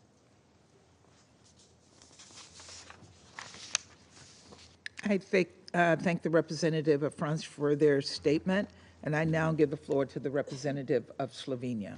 Thank you, Madam President. I'd like to start by thanking A.S. Chiari for his briefing, and Ms. Efron and Mr. Levy for their testimonies. As always, today's meeting is a sobering reminder that peace in the Middle East, without an investment of astounding efforts, will stay elusive. The region is shaking. The trembles are affecting lives of individuals on a daily basis and without an end in sight. Madam President, in Gaza, strikes, including on densely populated areas, displacement and widespread destruction carry on in flagrant violation of international humanitarian law. They are coupled with extreme hunger, disease, severe limitations to humanitarian assistance, and attacks on and looting of humanitarian convoys and humanitarian actors. International humanitarian law is clear regarding the rapid and unhindered delivery of aid. Suffering of civilians is intensifying, including of hostages still held in Gaza. All of this are further exacerbated by complete absence of law and order. We repeat that only a ceasefire will pave the way to peace. In the occupied West Bank, the advancement of new housing units is appalling, and we underline our long-standing position on the illegality of settlements. They are a violation of international law. We underline once again, and in line with the ICJ advisory opinion, the occupation must end. The downward spiral in the West Bank, including East Jerusalem, has to end. This includes demolitions and seizures of property. We deplore the intensification of settler-related violence, as well as killings and injuries, including during operations, demonstrations, clashes, airstrikes, and other incidents. We share the concern about the large number of Palestinians, including children, detained by Israeli forces and in administrative detention. Numerous reports of torture and other ill treatment, including sexual violence, are profoundly distressing. Access of independent monitoring bodies to detention facilities must be ensured. We are also deeply concerned over the deep economic crisis affecting the Palestinian economy, prolonging and deepening the humanitarian needs of the Palestinian people. We support efforts to address Palestinian government's fiscal challenges, strengthening its governance capacity, and preparing it to resume its responsibilities in Gaza. Madam President, Slovenia continues supporting the efforts and the role of the United Nations. We praise the work of the UN workers on the ground, including of UNRWA, to address the suffering of civilians. We repeat our call to the Israeli government not to implement laws concerning UNRWA. The agency contributes to the broader efforts towards achieving a two-state solution, which is the only just and sustainable solution for peace and security for both Palestinians and Israelis. We admire the dedication of UN representatives, and in this regard, I'd like to take this opportunity to thank Special Coordinator Venesland for his work. I thank you, Madam President. I thank the representative of Slovenia for their statement, and I now give the floor to the representative of Switzerland. Merci, Madame la Présidente. Je voudrais aussi remercier le secrétaire général adjoint Khaled Chiari de sa présentation. Nous avons écouté attentivement la présentation de Madame Efron et le récit poignant de Monsieur Levy. La Suisse a fermement condamné, dès le 7 octobre, les actes de terreur et la prise d'otages par le Hamas et d'autres groupes affiliés en Israël. Madame la Présidente, permettez-moi de soulever un des thèmes qui aura le plus profondément préoccupé la Suisse tout au long de son mandat au Conseil de sécurité, la protection des civils et notamment du personnel humanitaire. La Suisse est consternée par les faits rapportés à ce propos, parmi d'autres, dans le dernier rapport du secrétaire général portant sur la mise en œuvre de la résolution 2334. Selon le rapport, les frappes aériennes israéliennes auraient tué plusieurs acteurs et actrices humanitaires le 30 novembre dernier, dont un employé de Save the Children et 3 employés de World Central Kitchen. Ces victimes se sont ainsi ajoutées à la liste des plus de 330 humanitaires tués, dont une grande majorité d'employés de l'UNRWA. Depuis le 7 octobre 2023, des dizaines de milliers de civils ont ainsi été tués, y compris encore ces dernières semaines. La Suisse condamne toute attaque contre les civils avec la plus grande fermeté. Le respect des principes de distinction, de proportionnalité et de précaution dans la conduite des hostilités sont des obligations en vertu du droit international humanitaire. Par la résolution 2730 que la Suisse a rédigée et dont 115 États membres ont récemment soutenu les propositions de mise en œuvre avancées par le secrétaire général, le Conseil de sécurité a réaffirmé l'obligation de protéger le personnel et les biens employés dans les opérations humanitaires. Cette protection est d'autant plus cruciale à la lumière de la situation humanitaire catastrophique à Gaza. La population civile est notamment exposée au risque de famine, dont l'utilisation comme méthode de guerre constitue un crime de guerre en vertu du statut de Rome de la Cour pénale internationale. La Suisse continuera de s'engager pour un cessez-le-feu immédiat, inconditionnel et permanent, ainsi que la libération immédiate et inconditionnelle des otages. Nous saluons à ce propos les efforts de médiation qui sont en cours. Nous rappelons l'obligation de respecter strictement le droit international humanitaire, y compris l'acheminement rapide, sûr et sans entrave de l'aide humanitaire à toutes les personnes dans le besoin à Gaza. Ces mêmes demandes ont rallié une majorité écrasante d'États membres à l'Assemblée générale lors de la dernière séance de la session extraordinaire d'urgence le 11 décembre. Cela témoigne d'une volonté commune de mettre fin à cette guerre et à son bilan humain effroyable. Cela rappelle aussi le rôle central que joue actuellement l'UNRWA, dont le mandat est conféré par l'Assemblée générale depuis 1949, en tant que principal acteur humanitaire dans la bande de Gaza, pourvoyeur de services de base quasi étatiques dans l'ensemble du territoire palestinien occupé et comme rempart important contre une déstabilisation encore plus grande de la région. Madame la Présidente, la Suisse soutient l'avis consultatif de la Cour internationale de justice du 19 juillet dernier, auquel elle a contribué. L'illégalité de l'occupation israélienne du territoire palestinien en cours depuis 1967 ne fait aucun doute. Cette occupation doit cesser dans les plus brefs délais. Nous regrettons profondément l'absence de mise en œuvre de la résolution 2334 comme des 4 résolutions adoptées par ce Conseil depuis les actes de terreur du 7 octobre. Partout dans le monde, le non-respect des décisions du Conseil est synonyme d'obstacle à la paix, de souffrance pour les populations et de processus de paix en faillite.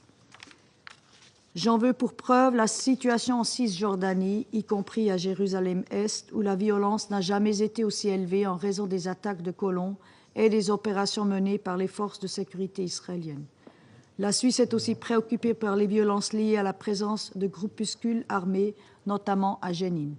Elle réitère son appel à toutes les parties de respecter leurs obligations en vertu du droit international. Les opérations menées en Cisjordanie doivent répondre aux critères de nécessité et de proportionnalité et respecter le droit de tout individu à la vie et à la sécurité de sa personne. Tous les auteurs de violences envers les civils et de destruction délibérée de biens et d'infrastructures civiles doivent être traduits en justice. La Suisse condamne les annonces de dirigeants israéliens, comme relaté dans le rapport du secrétaire général, visant à l'expansion des colonies illégales en vertu du droit international dans le territoire palestinien occupé. Ces annonces sont de nature à alimenter davantage la spirale de violence et sont de clairs obstacles à la paix. Madame la Présidente, permettez-moi de conclure en affirmant une nouvelle fois le soutien plein et entier de la Suisse à la solution à 2 États, qui est la seule option possible pour Israéliens et Palestiniens de vivre côte à côte en paix, en sécurité et dans la dignité, à l'intérieur de frontières sûres et reconnues, conformément au droit international et aux paramètres convenus au niveau international. Je vous remercie. I thank the representative of Switzerland for their statement, and I now give the floor to the representative of the Russian Federation. Госпожа председатель, благодарим помощника генерального секретаря Халида Кьяри за обстоятельный доклад о ситуации на оккупированной палестинской территории, включая сектор Газа и западный берег реки Иордан. Внимательно выслушали Ширу Ефрон и Майкла Леви. Выражаем искреннее сочувствие Майклу Леви, его семье и всем семьям, находящихся в руках Хамаса и других палестинских группировок заложников. Надеемся на их скорейшее освобождение. К нашему огромному сожалению, все усилия Совета Безопасности ООН по установлению режима прекращения огня и освобождению заложников до сих пор блокируются Соединенными Штатами, которые с 7 октября прошлого года 6 раз применили право вето с тем, чтобы в Газе могла продолжаться израильская военная операция и, соответственно, жизни заложников продолжали подвергаться опасности. Насколько мы понимаем, в результате только треть из изначально захваченных израильтян сегодня фигурирует в обсуждаемых переговорщиками списках. Желаем вам в конечном счете воссоединиться с вашим братом. А что касается молчания Совета и якобы нежелания осудить акцию Хамас, то Совет Безопасности был готов сделать это еще 18 октября 2023 года. Но наши американские коллеги заветировали соответствующий проект резолюции, о чем они сегодня очень не любят вспоминать. Уважаемые коллеги, как четко следует из выступления Халеда Хьяри, резолюция Совета Безопасности 2334 не выполняется. Израильтяне продолжают продвигать планы по строительству новых поселений на западном берегу реки Иордан, включая Восточный Иерусалим. Под надуманным предлогом отсутствия разрешения на строительство планомерно уничтожаются палестинские жилища. Предельно циничная ситуация, когда палестинцы, которые не могут позволить себе заплатить дорогие пошлины израильтянам, вынуждены собственными руками сносить жилье. Это выглядит насмешкой над человеческим достоинством. Непрекращающееся незаконное строительство и расширение израильских поселений на Сбри, включая Восточный Иерусалим, ведет к подрыву переговорного решения одной из проблем окончательного статуса – территории и границы. Оно ведется в нарушении известных решений Совета Безопасности и Генеральной Ассамблеи ООН, включая принятую в сентябре резолюцию 10-й чрезвычайной спецсессии Генеральной Ассамблеи в поддержку второго консультативного заключения Международного суда ООН о правовых последствиях политики Израиля на оккупированной палестинской территории. На этом фоне особую тревогу вызывают высказывания израильских официальных лиц о насильственном изменении демографического состава Газа в целях реколонизации анклава. Глубоко возмущены принятием Кнессетом закона о депортации семей террористов, который дает МВД Израиля право отправлять в Газу тех палестинцев, кто не сообщил израильским силам безопасности о преступных замыслах своих родственников. Таким образом, любой неблагонадежный, по мнению израильтян, палестинец может попасть в анклав, где ему будет уготована участь умереть либо от голода, либо от бомбардировок. И такие законы принимаются в стране, которая утверждает, что является единственной демократией на Ближнем Востоке. Считаем подобные шаги неприемлемыми, равно как и публичные призывы некоторых членов правительства кабинета Нетаньяху к аннексии Сбри. Категорически отвергаем политику создания фактов на земле.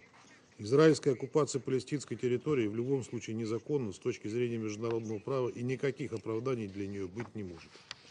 Призываем Западный Иерусалим незамедлительно приступить к выполнению резолюции 2334 и прекратить любую поселенческую активность. Госпожа председатель, сегодня многие говорили о продолжающемся насилии на ОПТ и приводили ужасающую статистику.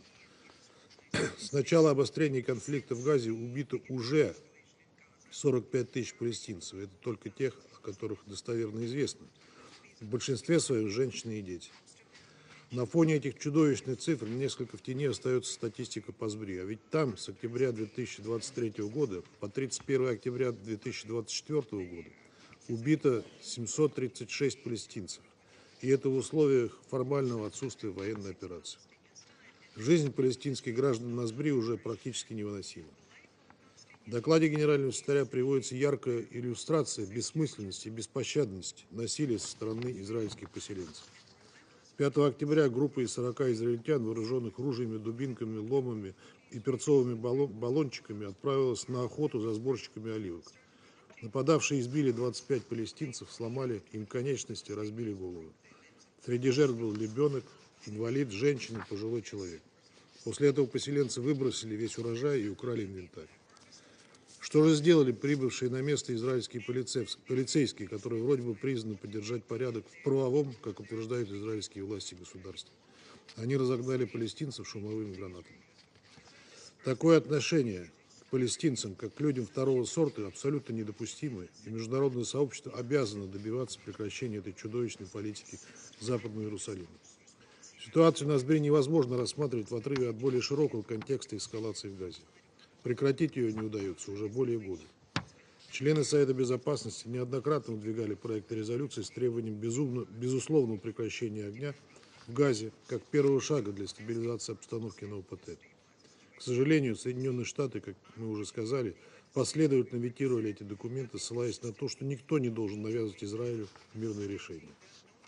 Мы не спорим с тем, что Израиль суверенное государство, и не подвергаем сомнению его право на обеспечение собственной безопасности.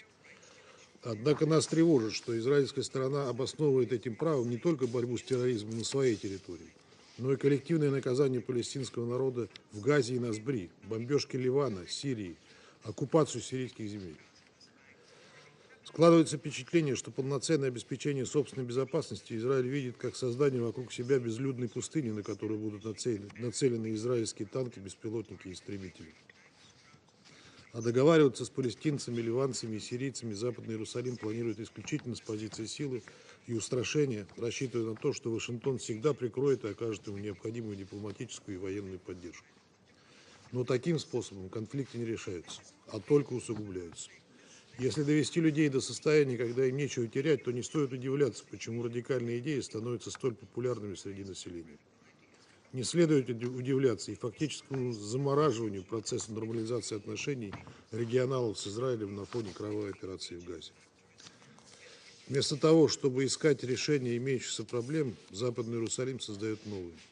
Вступление в силу в начале следующего года принятых Кнессетом законопроектов о запрете деятельности БАПОР будет означать прекращение и демонтаж работы ключевой, безальтернативной структуры ООН по оказанию помощи палестинцам. Этот шаг является не только прямым нарушением Устава ООН, резолюции Генеральной Ассамблеи, определяющих мандат агентства, и норм международного права, но и прологом к снятию проблемы беженцев в качестве одного из вопросов окончательного статуса наряду с границами, водными ресурсами и Иерусалимом. Израильские действия в Газе за прошедшие месяцы не дают надежды на то, что Израиль, как оккупирующая держава, возьмет на себя все функции БАПОР. Госпожа председатель, мы верим, что существует альтернатива тому, что происходит на ОПТ. Эта альтернатива выражается в воле международного сообщества, продемонстрированной принятием подавляющим большинством голосов резолюций 10-й чрезвычайной специальной сессии Генассамблеи в поддержку мандата БАПОР, а также с требованием прекращения огня в Газе. Российская принципиальная позиция по ближневосточному регулированию совпадает с волей международного сообщества. Мы выступаем за безусловное прекращение огня, беспрепятственный гуманитарный доступ, освобождение всех заложников и насильственно удерживаемых лиц, перезапуск мирного процесса на общепризнанной международно-правовой основе. Только так возможно не только добиться устойчивого мира между палестинцами и израильтянами, но и устранить источник дестабилизации всего региона. Благодарю вас. I thank the representative of the Russian Federation for their statement, and I now give the floor to the representative of Japan. Thank you, Madam President. I thank ASG Hari and Dr. Efron for their informative briefings. I'm also deeply grateful to Mr. Levy for his brave testimony. I express our great sorrow for the harrowing experiences you and your family have endured.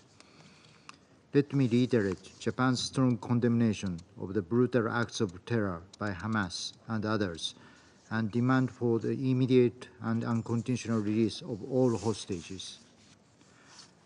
Madam President, the Middle East is at a crucial turning point.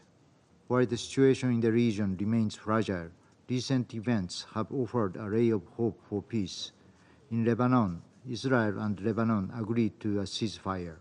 Japan welcomes this achievement and commends the mediation efforts by the United States and France. All parties should take all measures to fully implement this ceasefire agreement and bring about stability. In Syria, the Assad regime has fallen. we need to follow the situation with caution, as it might be the start of a spiral of social unrest. Nevertheless, Japan strongly hopes this historic event will lead to fundamental and positive developments inside and outside of the country. The future of Syria, a future that has significant ramifications for the entire region, must be determined by the Syrian people themselves. Japan is committed to fully supporting an inclusive and peaceful Syrian-led and Syrian-owned political transition process leading to a lasting peace and stability. Madam President, we hope these evolving circumstances will help realize a breakthrough in devastating conflict in Gaza, where many hostages continue to be held and IDF's military operations remain active. The enormous number of casualties of innocent Palestinians and severe damage to civilian infrastructure in Gaza are totally unacceptable. The persistent humanitarian catastrophe is also intolerable. Israel's response to the situation appears inconsistent with its obligation under international humanitarian law. A ceasefire in Gaza and the release of hostages are long overdue. The dramatic expansion of humanitarian aid delivery is urgently needed, and for this purpose we need to continue the presence of UNRWA. At the same time, the agency should take steps to assure its neutrality. That is why Japan voted in favor of the two relevant General Assembly resolutions last week, which gained support from more than 150 countries. We urge all parties, including Israel, to listen to the voices of the international community. A negotiated settlement between the parties is also key to making a real difference on the ground. In this regard, Japan is encouraged by the reports of a resumption of the ceasefire talks and the seemingly forward-looking progress. We support the tireless efforts of the mediators. Both parties should seize the opportunity to finalize concluding the deal. But the ceasefire, even if it is materialized, does not mark the end of the tragedy. Tremendous challenges lie ahead to rebuild Gaza and provide for the well-being of the people living there. As a country that has experienced destruction and restoration after the Second World War and many huge natural disasters, Japan stands ready to meaningfully contribute to the early recovery and reconstruction of Gaza. Ultimately, the only viable way out of this conflict is the peaceful coexistence of Israel and Palestine.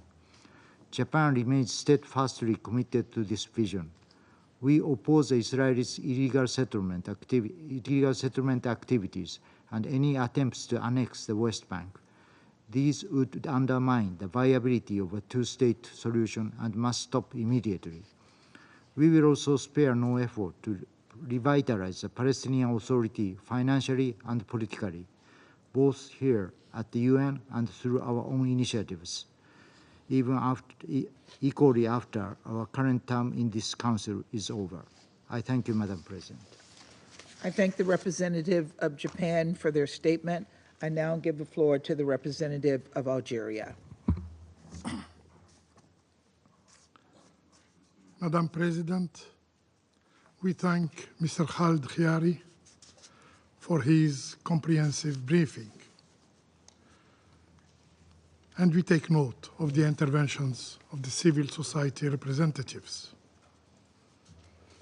We extend our gratitude to the Secretary General for his sobering report on the implementation of Resolution 2334.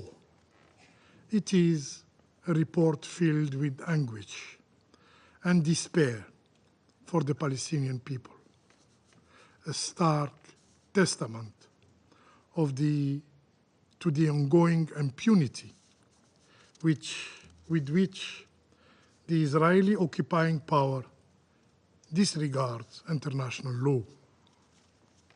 It also reflects the paralysis of the international community in the face of such blatant and systematic violation. This report is yet another painful reminder of our collective failure to uphold the right and dignity of the Palestinian people. Madam President, in Gaza, people are not living. They are simply waiting to die. People are not living. They are simply waiting to die. As the Secretary General himself recalled, the catastrophe in Gaza is nothing short of a complete breakdown of our common humanity. End of quote. The death toll now exceeds 45,000. 45,000. 70% of whom are women and children, with more than 107,000 wounded. The entire neighborhood in Gaza have been demolished. Today, violence, disease, and starvation are omnipresent threats. Humanitarian aid remains highly insufficient to meet the immense needs of the population. Quite simply, Gaza has turned into a graveyard for the living. As if these miserable conditions were not enough, the Israeli occupying army systematically hunts Palestinian civilians from one shelter to another. On December 15, just 3 days ago, 4 schools sheltering displaced families were bombed, killing at least 50 people. For those who doubted the gravity of the violation of the international humanitarian law under Israeli occupations, the facts presented in the Secretary General report leave no room for ambiguity, leave no room for question. Objective observers will reach the conclusion that Israel is committing genocide in Gaza. This is meticulously documented by Amnesty International in their recent report, pertinently titled, "You Feel Like You Are Subhuman: Israel's Genocide Against Palestinians in Gaza." So what will the international community do in the face of this genocide?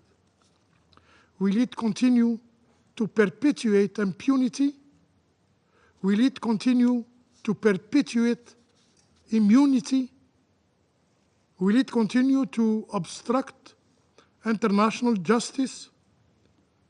Will it continue to deprive Palestinians of their fundamental rights?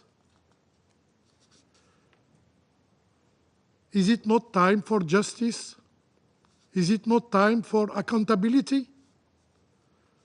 Stopping the ethnic cleansing is for us a moral and legal duty. Madam President, a ceasefire in Gaza is long overdue. We deeply regret this Council's inability to demand an immediate, unconditional, and a permanent ceasefire. The Security Council would have acted decisively to fulfill its responsibility to maintain international peace and security. We cannot continue to look away. Madam President, the situation in the West Bank, including Al-Quds Sharif, is equally alarming. The Security Council, the General Assembly, and the International Court of Justice have reaffirmed that Israeli settlements and associated practices constitute flagrant violations of international law. Yet, settlement activity continues unabated. In 2024 alone, plans for over 13,000 housing units have been advanced. Meanwhile, Palestinians' houses are destroyed. Meanwhile, Palestinians live in terror of settler violence, emboldened by the protection of the occupying authorities. While we acknowledge the very light sanctions imposed by some countries against few settlers, this Council cannot remain silent. Furthermore, the daily killing of Palestinians, including women and children, underscores the relentless violence they endure. On average, one Palestinian child is killed every 2 days in the West Bank, a chilling reminder of the human toll of the Israeli occupation. Moreover, the Palestinian National Project now faces yet another threat: annexation. Annexation. We strongly condemn statements by several Israeli officials calling for the annexation of the West Bank, a clear violation of international law. It jeopardizes any prospects for peace. It undermines efforts toward the establishment of the State of Palestine. This very Council must stand resolutely against this plan. Mr. President, we reiterate our strong condemnation of the decisions adopted by the Israeli authorities aimed at halting UNRWA's activities in the occupying Palestinian territories. If implemented, these measures will utterly deny Palestinians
situation is dire, not irreversible. This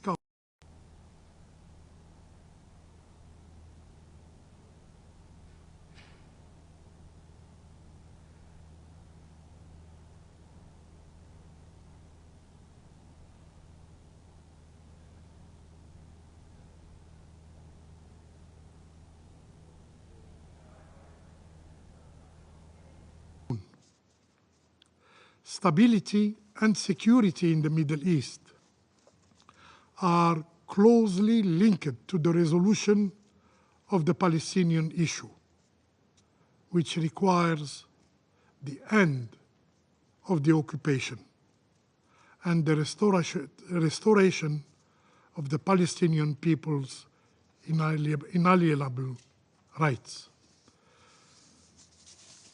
The establishment of a sovereign Palestinian state with Al-Quds Sharif as its capital is not merely a legitimate aspiration of the Palestinian people, but the cornerstone for achieving lasting peace in the whole Middle East. I thank you. I thank the representative of Algeria for their statement. I now give the floor to the representative of China. 主席，我要感谢加利助理秘书长和民间社会通报人的通报。上周三，紧急特别联大以压倒性多数通过2份决议，要求立即在加沙无条件实现持久停火，消除人道准入障碍，保障联合国近东巴勒斯坦难民救济和工程处履职。令人遗憾的是，在决议通过后的1周里，又有上百名无辜的巴勒斯坦平民在加沙被以色列的炮火夺去生命。当前，加沙200多万民众仍在战火、饥饿、疾病和严寒中苦苦挣扎，期盼国际社会早日给他们带来和平的曙光。安理会为推动停火止暴、缓解灾难做出了巨大努力，但是由于一个常任理事国的一再阻拦，安理会在巴以问题上的应对令国际社会深感失望。我们注意到有关国家声称停火谈判即将达成，然而目前对加沙的袭击轰炸仍然没有停止，无辜的平民仍在持续丧生。中方支持安理会运用工具箱中的所有选项，采取一切必要行动，平息加沙战火，敦促有关国家不要再阻拦安理会采取行动。与此同时，中方敦促以色列听取国际社会的强烈呼声，立即停止在加沙的军事行动，履行国际人道法义务，解除对加沙的封锁和人道准入限制，停止打压工程处等人道机构，为加沙全境的人道行动提供安全保障。主席，正如许多国家代表在紧急特别联大发言中指出的那样，在巴勒斯坦问题上，仅靠零敲碎打的危机管控，无法避免历史再次陷入冲突动荡的恶性循环。只有实现巴勒斯坦问题的全面、公正、持久解决，才能迎来巴以真正的持久和平，才能开启中东和平稳定的新篇章。中方认为，必须坚守两国方案。两国方案是解决巴勒斯坦问题的唯一可行出路。国际社会应制止以色列在约旦河西岸非法定居点的野蛮扩张，拒绝任何吞并西岸的危险企图。加沙是巴勒斯坦不可分割的重要组成部分。加沙的未来安排应当以以色列的撤军为前提，由巴勒斯坦人民自主协商决定。必须结束非法占领。历史充分证明，长期的占领只会阻碍巴勒斯坦人民实现民族自决，让以色列拥有对巴勒斯坦建国的独家否决权。只会滋生更多的仇恨和对立，给中东埋下动荡不安的祸根。以色列的占领违反安理会和联大决议，违反国际法。立即结束这种非法行为是以色列必须履行的国际义务。必须实现独立建国。犹太民族早已独立建国，而巴勒斯坦人民的建国权、生存权、回归权却长期遭到漠视。只有巴勒斯坦和以色列两个国家比邻而居，和平共处，才能真正实现持久和平。中方支持建立以1967年边界为基础，以东耶路撒冷为首都，享有完全主权的独立的巴勒斯坦国，支持巴勒斯坦国成为联合国的正式会员国。最后，中方愿同国际社会一道，继续为早日平息战火、恢复地区和平、实现巴勒斯坦问题的全面、公正、持久解决，做出不懈努力。谢谢主席。I thank the representative of China for their statement. I shall now make a statement in my capacity as the representative of the United States. Thank you, Assistant Secretary General Chiari, for your briefing. I also wish to thank Dr. Efron for your briefing and also for your recommendations.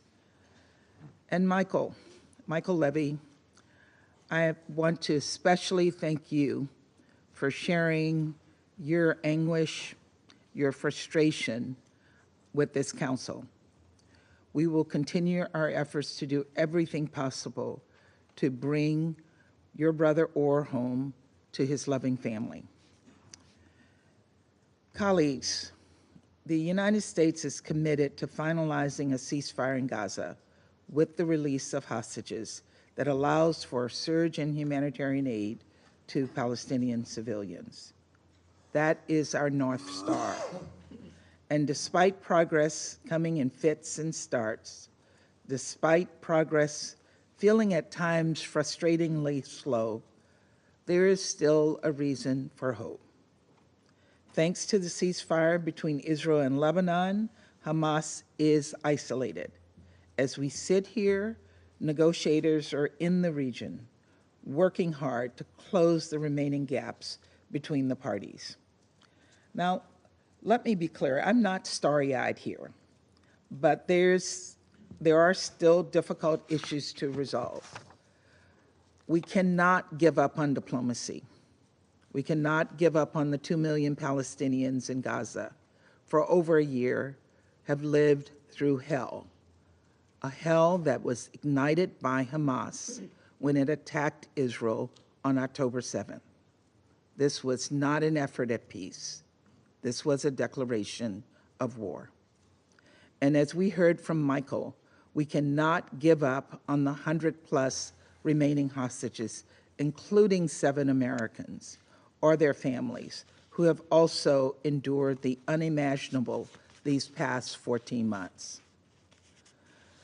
Colleagues, granting Hamas, a terrorist organization, their demand for an immediate unconditional ceasefire offers no path to durable peace. It will not end the suffering or cycles of violence for Israelis and Palestinians. Instead, we must speak with one voice and demand that Hamas agree to release the hostages they are holding so that we can implement the deal on the table, to end the suffering of hostages from more than a dozen member states and millions of Palestinian civilians in Gaza, and to put the parties back on a path toward a 2-state solution. It also is time for Israel and the United Nations to stop working against each other and instead take pragmatic steps to ensure there is no interruption of humanitarian aid delivery to Palestinians in desperate need. We reiterate our concern that Israel must not in any way restrict the delivery of humanitarian assistance in Gaza, imposing obstacles that must be removed.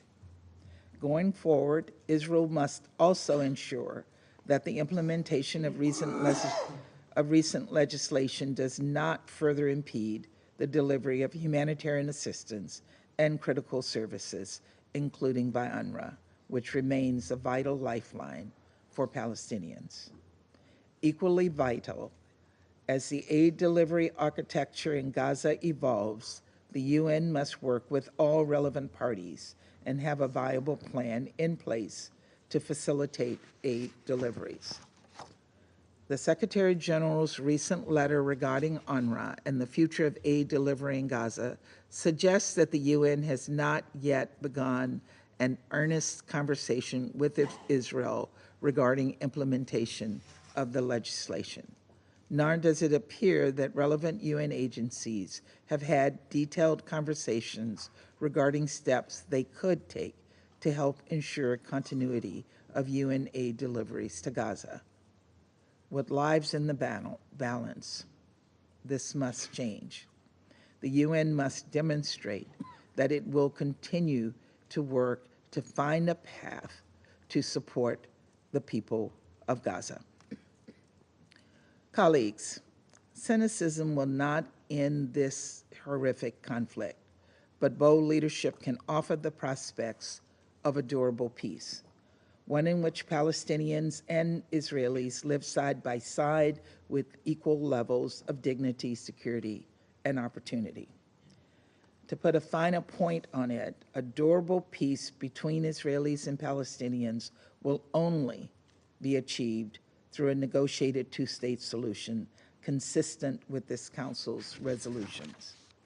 There's no other path that guarantees Palestinians can live with the freedom and dignity they deserve. And there's no other path that guarantees an enduring peace between Israel and its neighbors.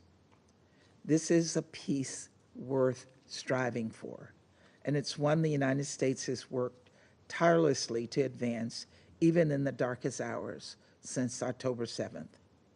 And so even as we work to surge relief into Gaza right now, we must also think about a day after, one in which Gaza is reunited with the West Bank under the control and governance of a revitalized and reformed Palestinian Authority. Economic security in the West Bank offers a foundation on which the parties can build.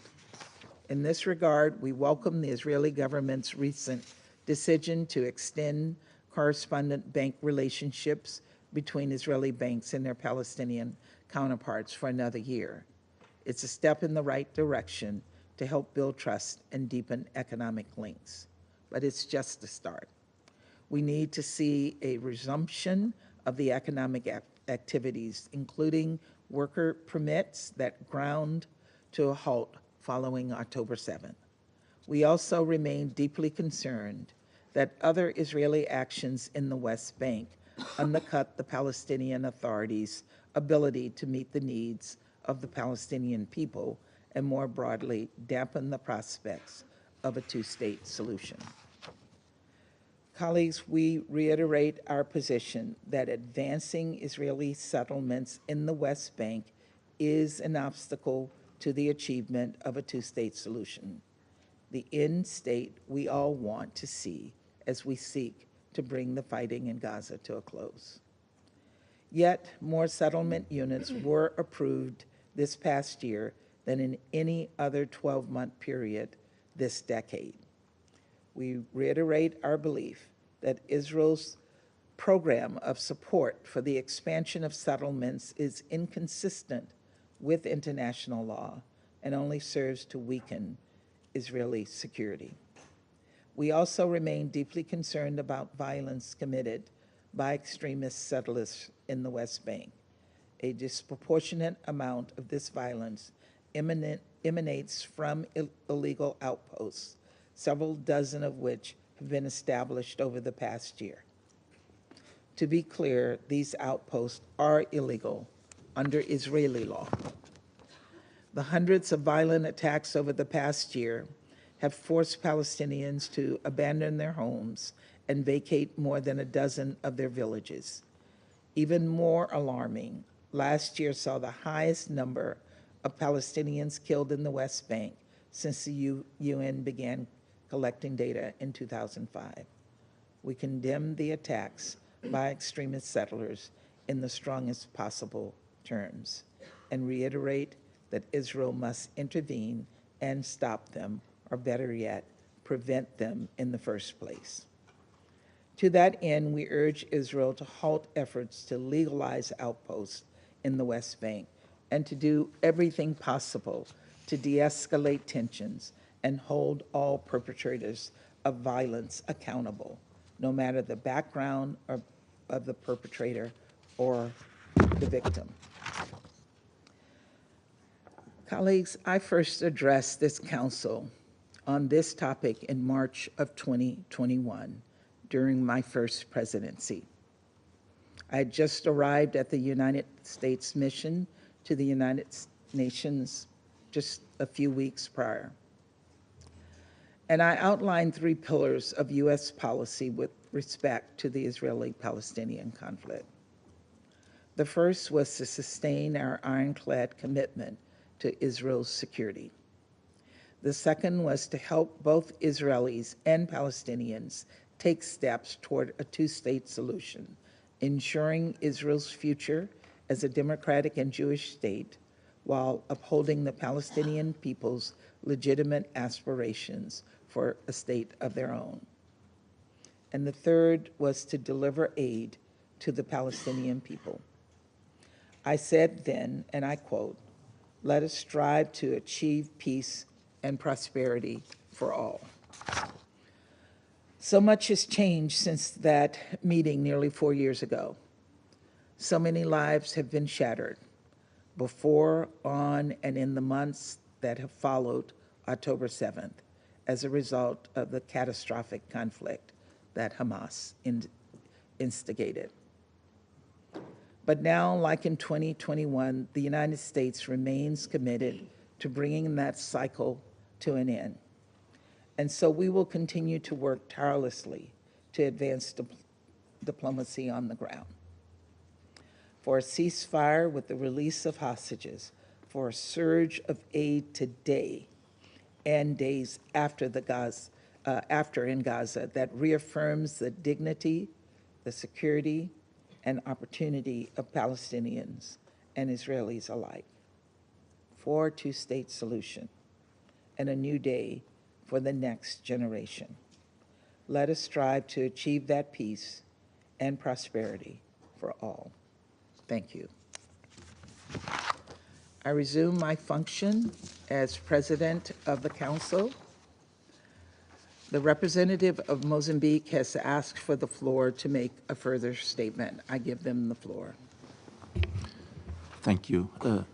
Madam President, I have asked the floor for the second time just to make a correction to the statement I just delivered.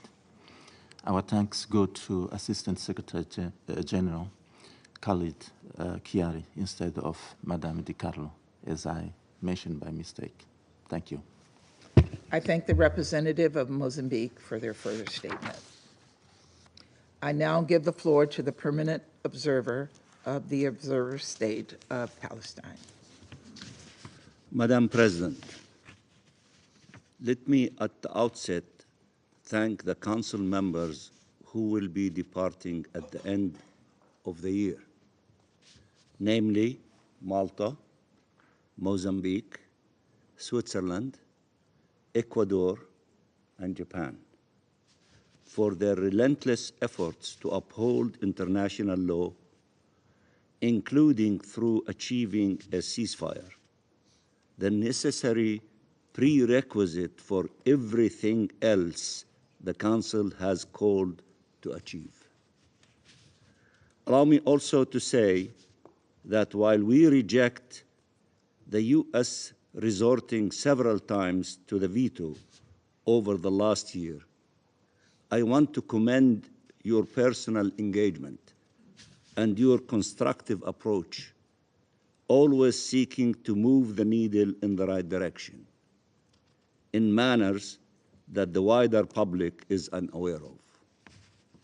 Allow me also to thank the briefers to whom we listened carefully, and to thank the Secretary General and his representative, Khalid Khayari, ASG, for the report on implementation of Security Council Resolution 2334 and for their diligent efforts.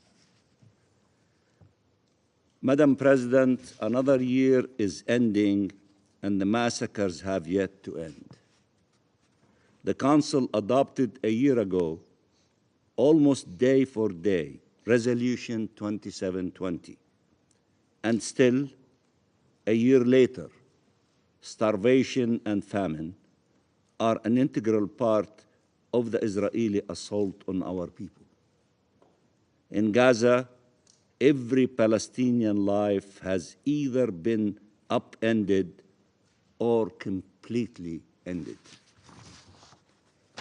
More than 150,000 casualties, Palestinian children, women, and men murdered, wounded, maimed by a ruthless Israeli military onslaught by air, land, and sea that continues as we speak, claiming more lives every single day. More than 17,000 Palestinian children have been orphaned or separated from their parents. Our children now represent the largest cohort of child amputees per capita in the whole world. Over 12,000 Palestinians are detained. Many of them have been abducted, subjected to torture, sexual abuse, and even killed. Thousands more civilians are unaccounted for. The torment of those who survive untold. Trauma and terror, destruction and devastations inflicted on the Palestinian people with no end in sight. A mass collective punishment unseen in our world in this century. Over a year ago, and from this same chamber, we called for a ceasefire that would allow Palestinian and Israeli families to be reunited in life, not death. We called for respect of civilian life, all civilian life. Let me repeat, we called for respect of civilian life, all civilian life, not preferring some over others. We warned of what would come if a ceasefire was not imposed. And yet, only a few weeks ago, another draft resolution put forward by the E10 and calling for an immediate, unconditional, and permanent ceasefire, which enjoyed the support of 14 Security Council members, was vetoed by the United States. The General Assembly, acting under Uniting for Peace and taking action where the Council failed to demand this immediate and unconditional and permanent ceasefire. And we call yet again on the Council, if such a ceasefire does not come about in the coming days, and we hope it does, we ask you to act under Chapter 7 to demand an immediate and unconditional ceasefire. That is the only way to bring to an end to the massacres, to secure the release of prisoners and hostages, to ensure humanitarian aid reaches all those in need, to end the forcible displacement of our people and annexation of our land, and to ensure the full withdrawal of Israeli occupation forces. Madam President, this Council adopted 8 years ago the landmark Resolution 2334, to put an end to the land grab and to pave the way to ending the Israeli occupation and achieving a just peace. But unfortunately and expectedly, Israel persisted in pursuing its colonial agenda, flagrantly and wantonly breaching international law and UN resolutions. And this Council and all states are yet to adopt the measures that hold Israel accountable for its crimes, bring them to a halt, and reverse its unlawful annexation of Palestinian land.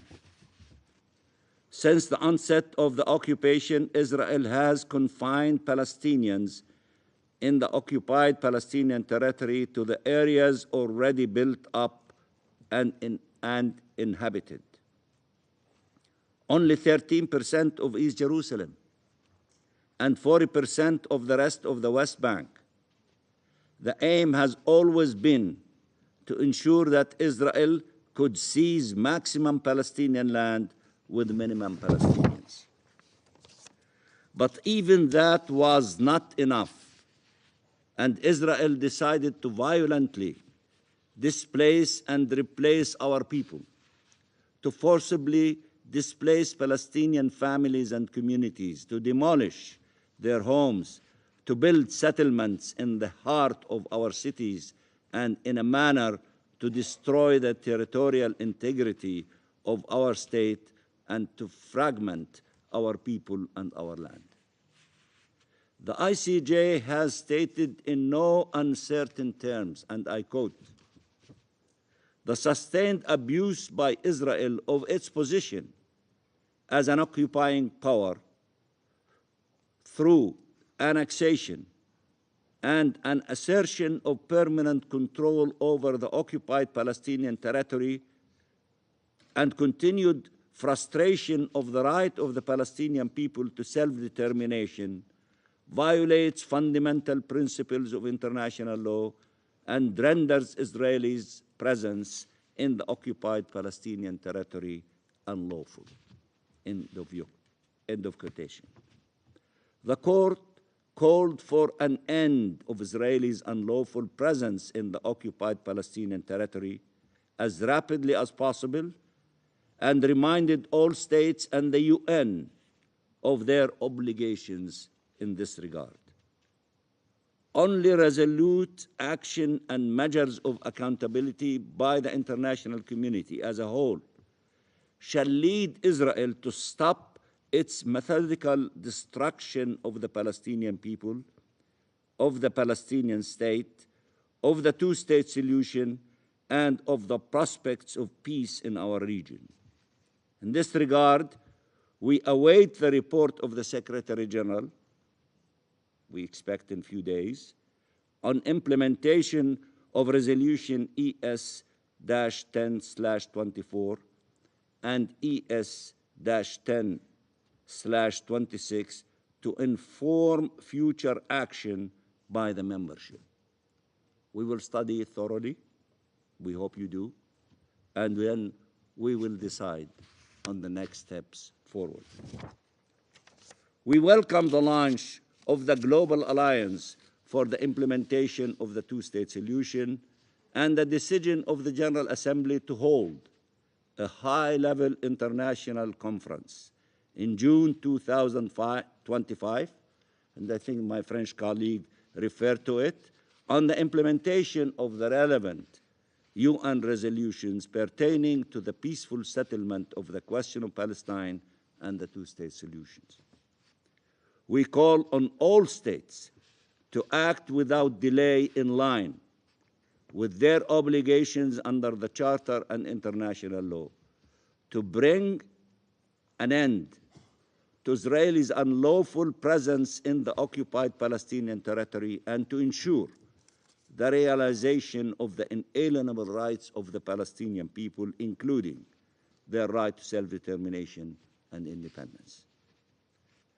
Madam President, Israel, in parallel to its full-fledged assault against the Palestinian people, is attacking all those trying to support Palestinian rights and to save Palestinian lives. We have seen it with the UN and especially UNRWA. And we welcome the overwhelming support by the General Assembly for the agency in the face of relentless Israeli attacks. And we have seen it against international NGOs, most recently Amnesty International, following their report concluding that Israel is committing genocide in the Gaza Strip. And we have seen it against states, most recently against Ireland. The Israeli foreign minister closed the Israeli embassy in Dublin, stating, and I quote, that Ireland has crossed every red line. Really? So Israel continues genocide, starves and forcibly displaces a people, colonizes and annexes land. But it is Ireland which has crossed every red line for denouncing these crimes, for insisting on respect for international law and for human rights. You must be kidding me. How much more absurd can this situation get? How much more indecent can Israeli officials get? Israel has now accused the UN, almost every state on earth, the ICJ, the ICC, the world's most renowned NGOs, public figures, and moral voices of our time of anti-Semitism. Jews around the world cannot be held responsible for Israelis' actions, nor can Israel speak in their name or use them as shield to deflect condemnation of its violations. We reject this deliberate conflation between the actions of a state, or should I say, the crimes of a state, and those who belong to a given faith. And we should all consider that this is dangerous and a terrible disservice to the fight against anti-Semitism and must demand it stop. Ireland and other countries around the world have shown that they will not be deterred nor distracted by Israelis' baseless attacks and smear campaigns. They will hold to their principled positions despite the bullying, threats, and harassment. We salute all those who are standing up for freedom, justice, and peace, many informed by their own histories and their own struggles, and are pushed to action by their commitment to international law and to human rights. Madam President, those who think they can end this conflict by taking more Palestinian lives and unlawfully colonizing more Palestinian land, or that they can bypass or ignore the Palestinian question and somehow establish peace in our region, are delusional. They are ignoring 77 years of history that demonstrates that there is no way around the Palestinian issue, and that there will be no peace in our region without the peaceful settlement of the question of Palestine. Let me repeat that there will be no peace in our region without the peaceful settlement of the question of Palestine. We are out of time, but are not out of options. We are not powerless. Occupation, war, and death are not our only horizon. But we all need to take the required actions to bring them to an end. No more delays, no more excuses, no more half measures. No more strong speeches and weak actions. Let me repeat that. No more strong speeches and weak actions. Action speaks louder than words. This is a time to show resolve, to be guided by moral clarity, and to lead by example. We call on each state to examine what more they can and must do to uphold international law and to implement UN resolutions. And we tell them they have a responsibility before history and humanity, for our people, for all peoples, to act now so that freedom, justice, and peace can prevail.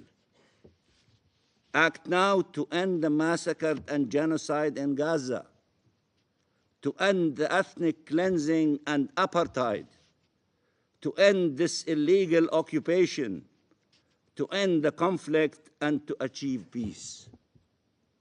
We ask for nothing more than the rights international law guaranteed to our people. But we also cannot accept anything less. The Palestinian people need your continued support and solidarity, now more than ever. Please do not forsake them. And I thank you very much, Madam President. I thank the permanent observer of the Observer State of Palestine for his statement. I now give the floor to the representative of Israel. Thank you, Madam President. I would like to thank Assistant Secretary General Chiari and Dr. Efron for their briefings. I would like to thank the United States for allowing the voices of the hostage families to finally be heard in this council. Michael, thank you for your brave and incredibly powerful briefing. We will do everything we can to bring your brother and all of the hostages home. I must note my disgust at the fact that the Algerian representative could not bring himself to acknowledge Michael and the pain he suffers every day because of Hamas, or even mention the crimes of Hamas in Gaza.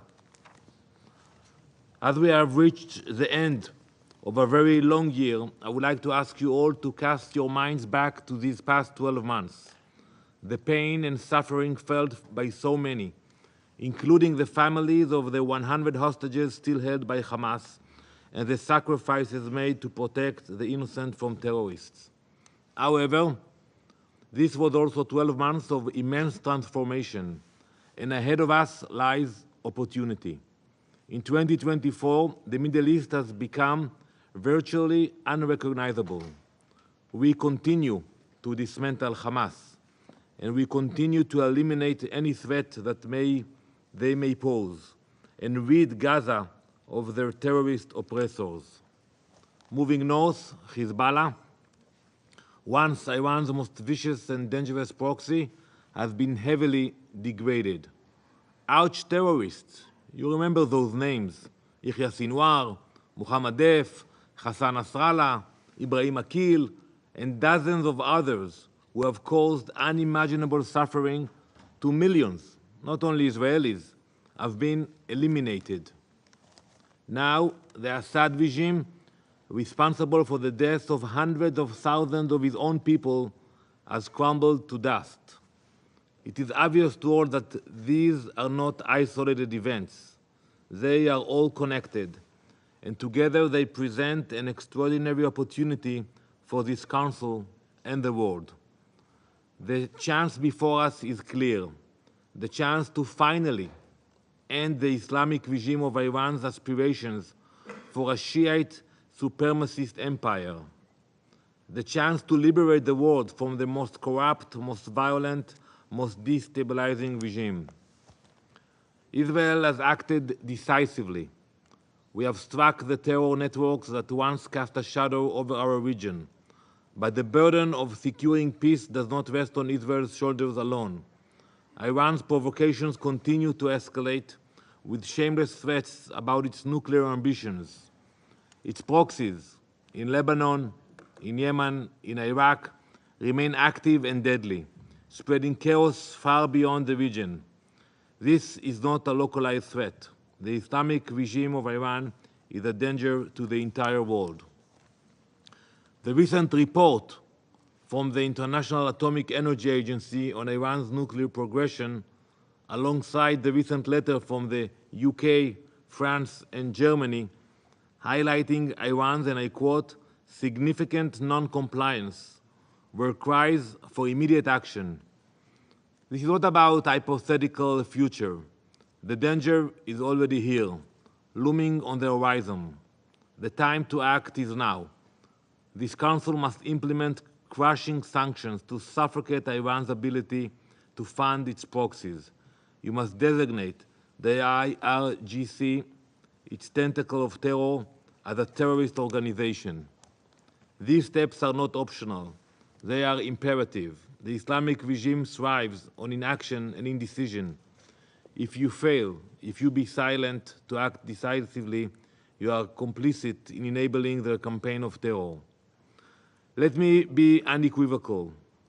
Israel has no intention of occupying Syria or parts of Syria. We are not empire builders, we are defenders. Defenders of our people, our borders, and our right to live in peace. Our actions are limited and defensive. Madam President, we are now approaching the holiday of Hanukkah. It is a time of reflection and resilience, a time to draw lessons from history. Hanukkah tells the story of two miracles. The first of the oil lasting for 8 days in the temple. It was a divine act beyond human control. But the second miracle, the triumph of the Maccabees over the mighty Greek Empire, was a statement to human courage, to the will of a small but determined people who refused to bow to tyranny. Just 2 weeks ago, we saw a cruel and evil regime also overthrown by the determined population which it had oppressed for decades. We all know what Assad did to his people. And now I want to approach and tell to the brave and the ancient Iranian people. I say to you directly, to the people of Iran, do not miss this rare historic opportunity. Take action now. The people of Israel stand by your side. And I will approach you in your language.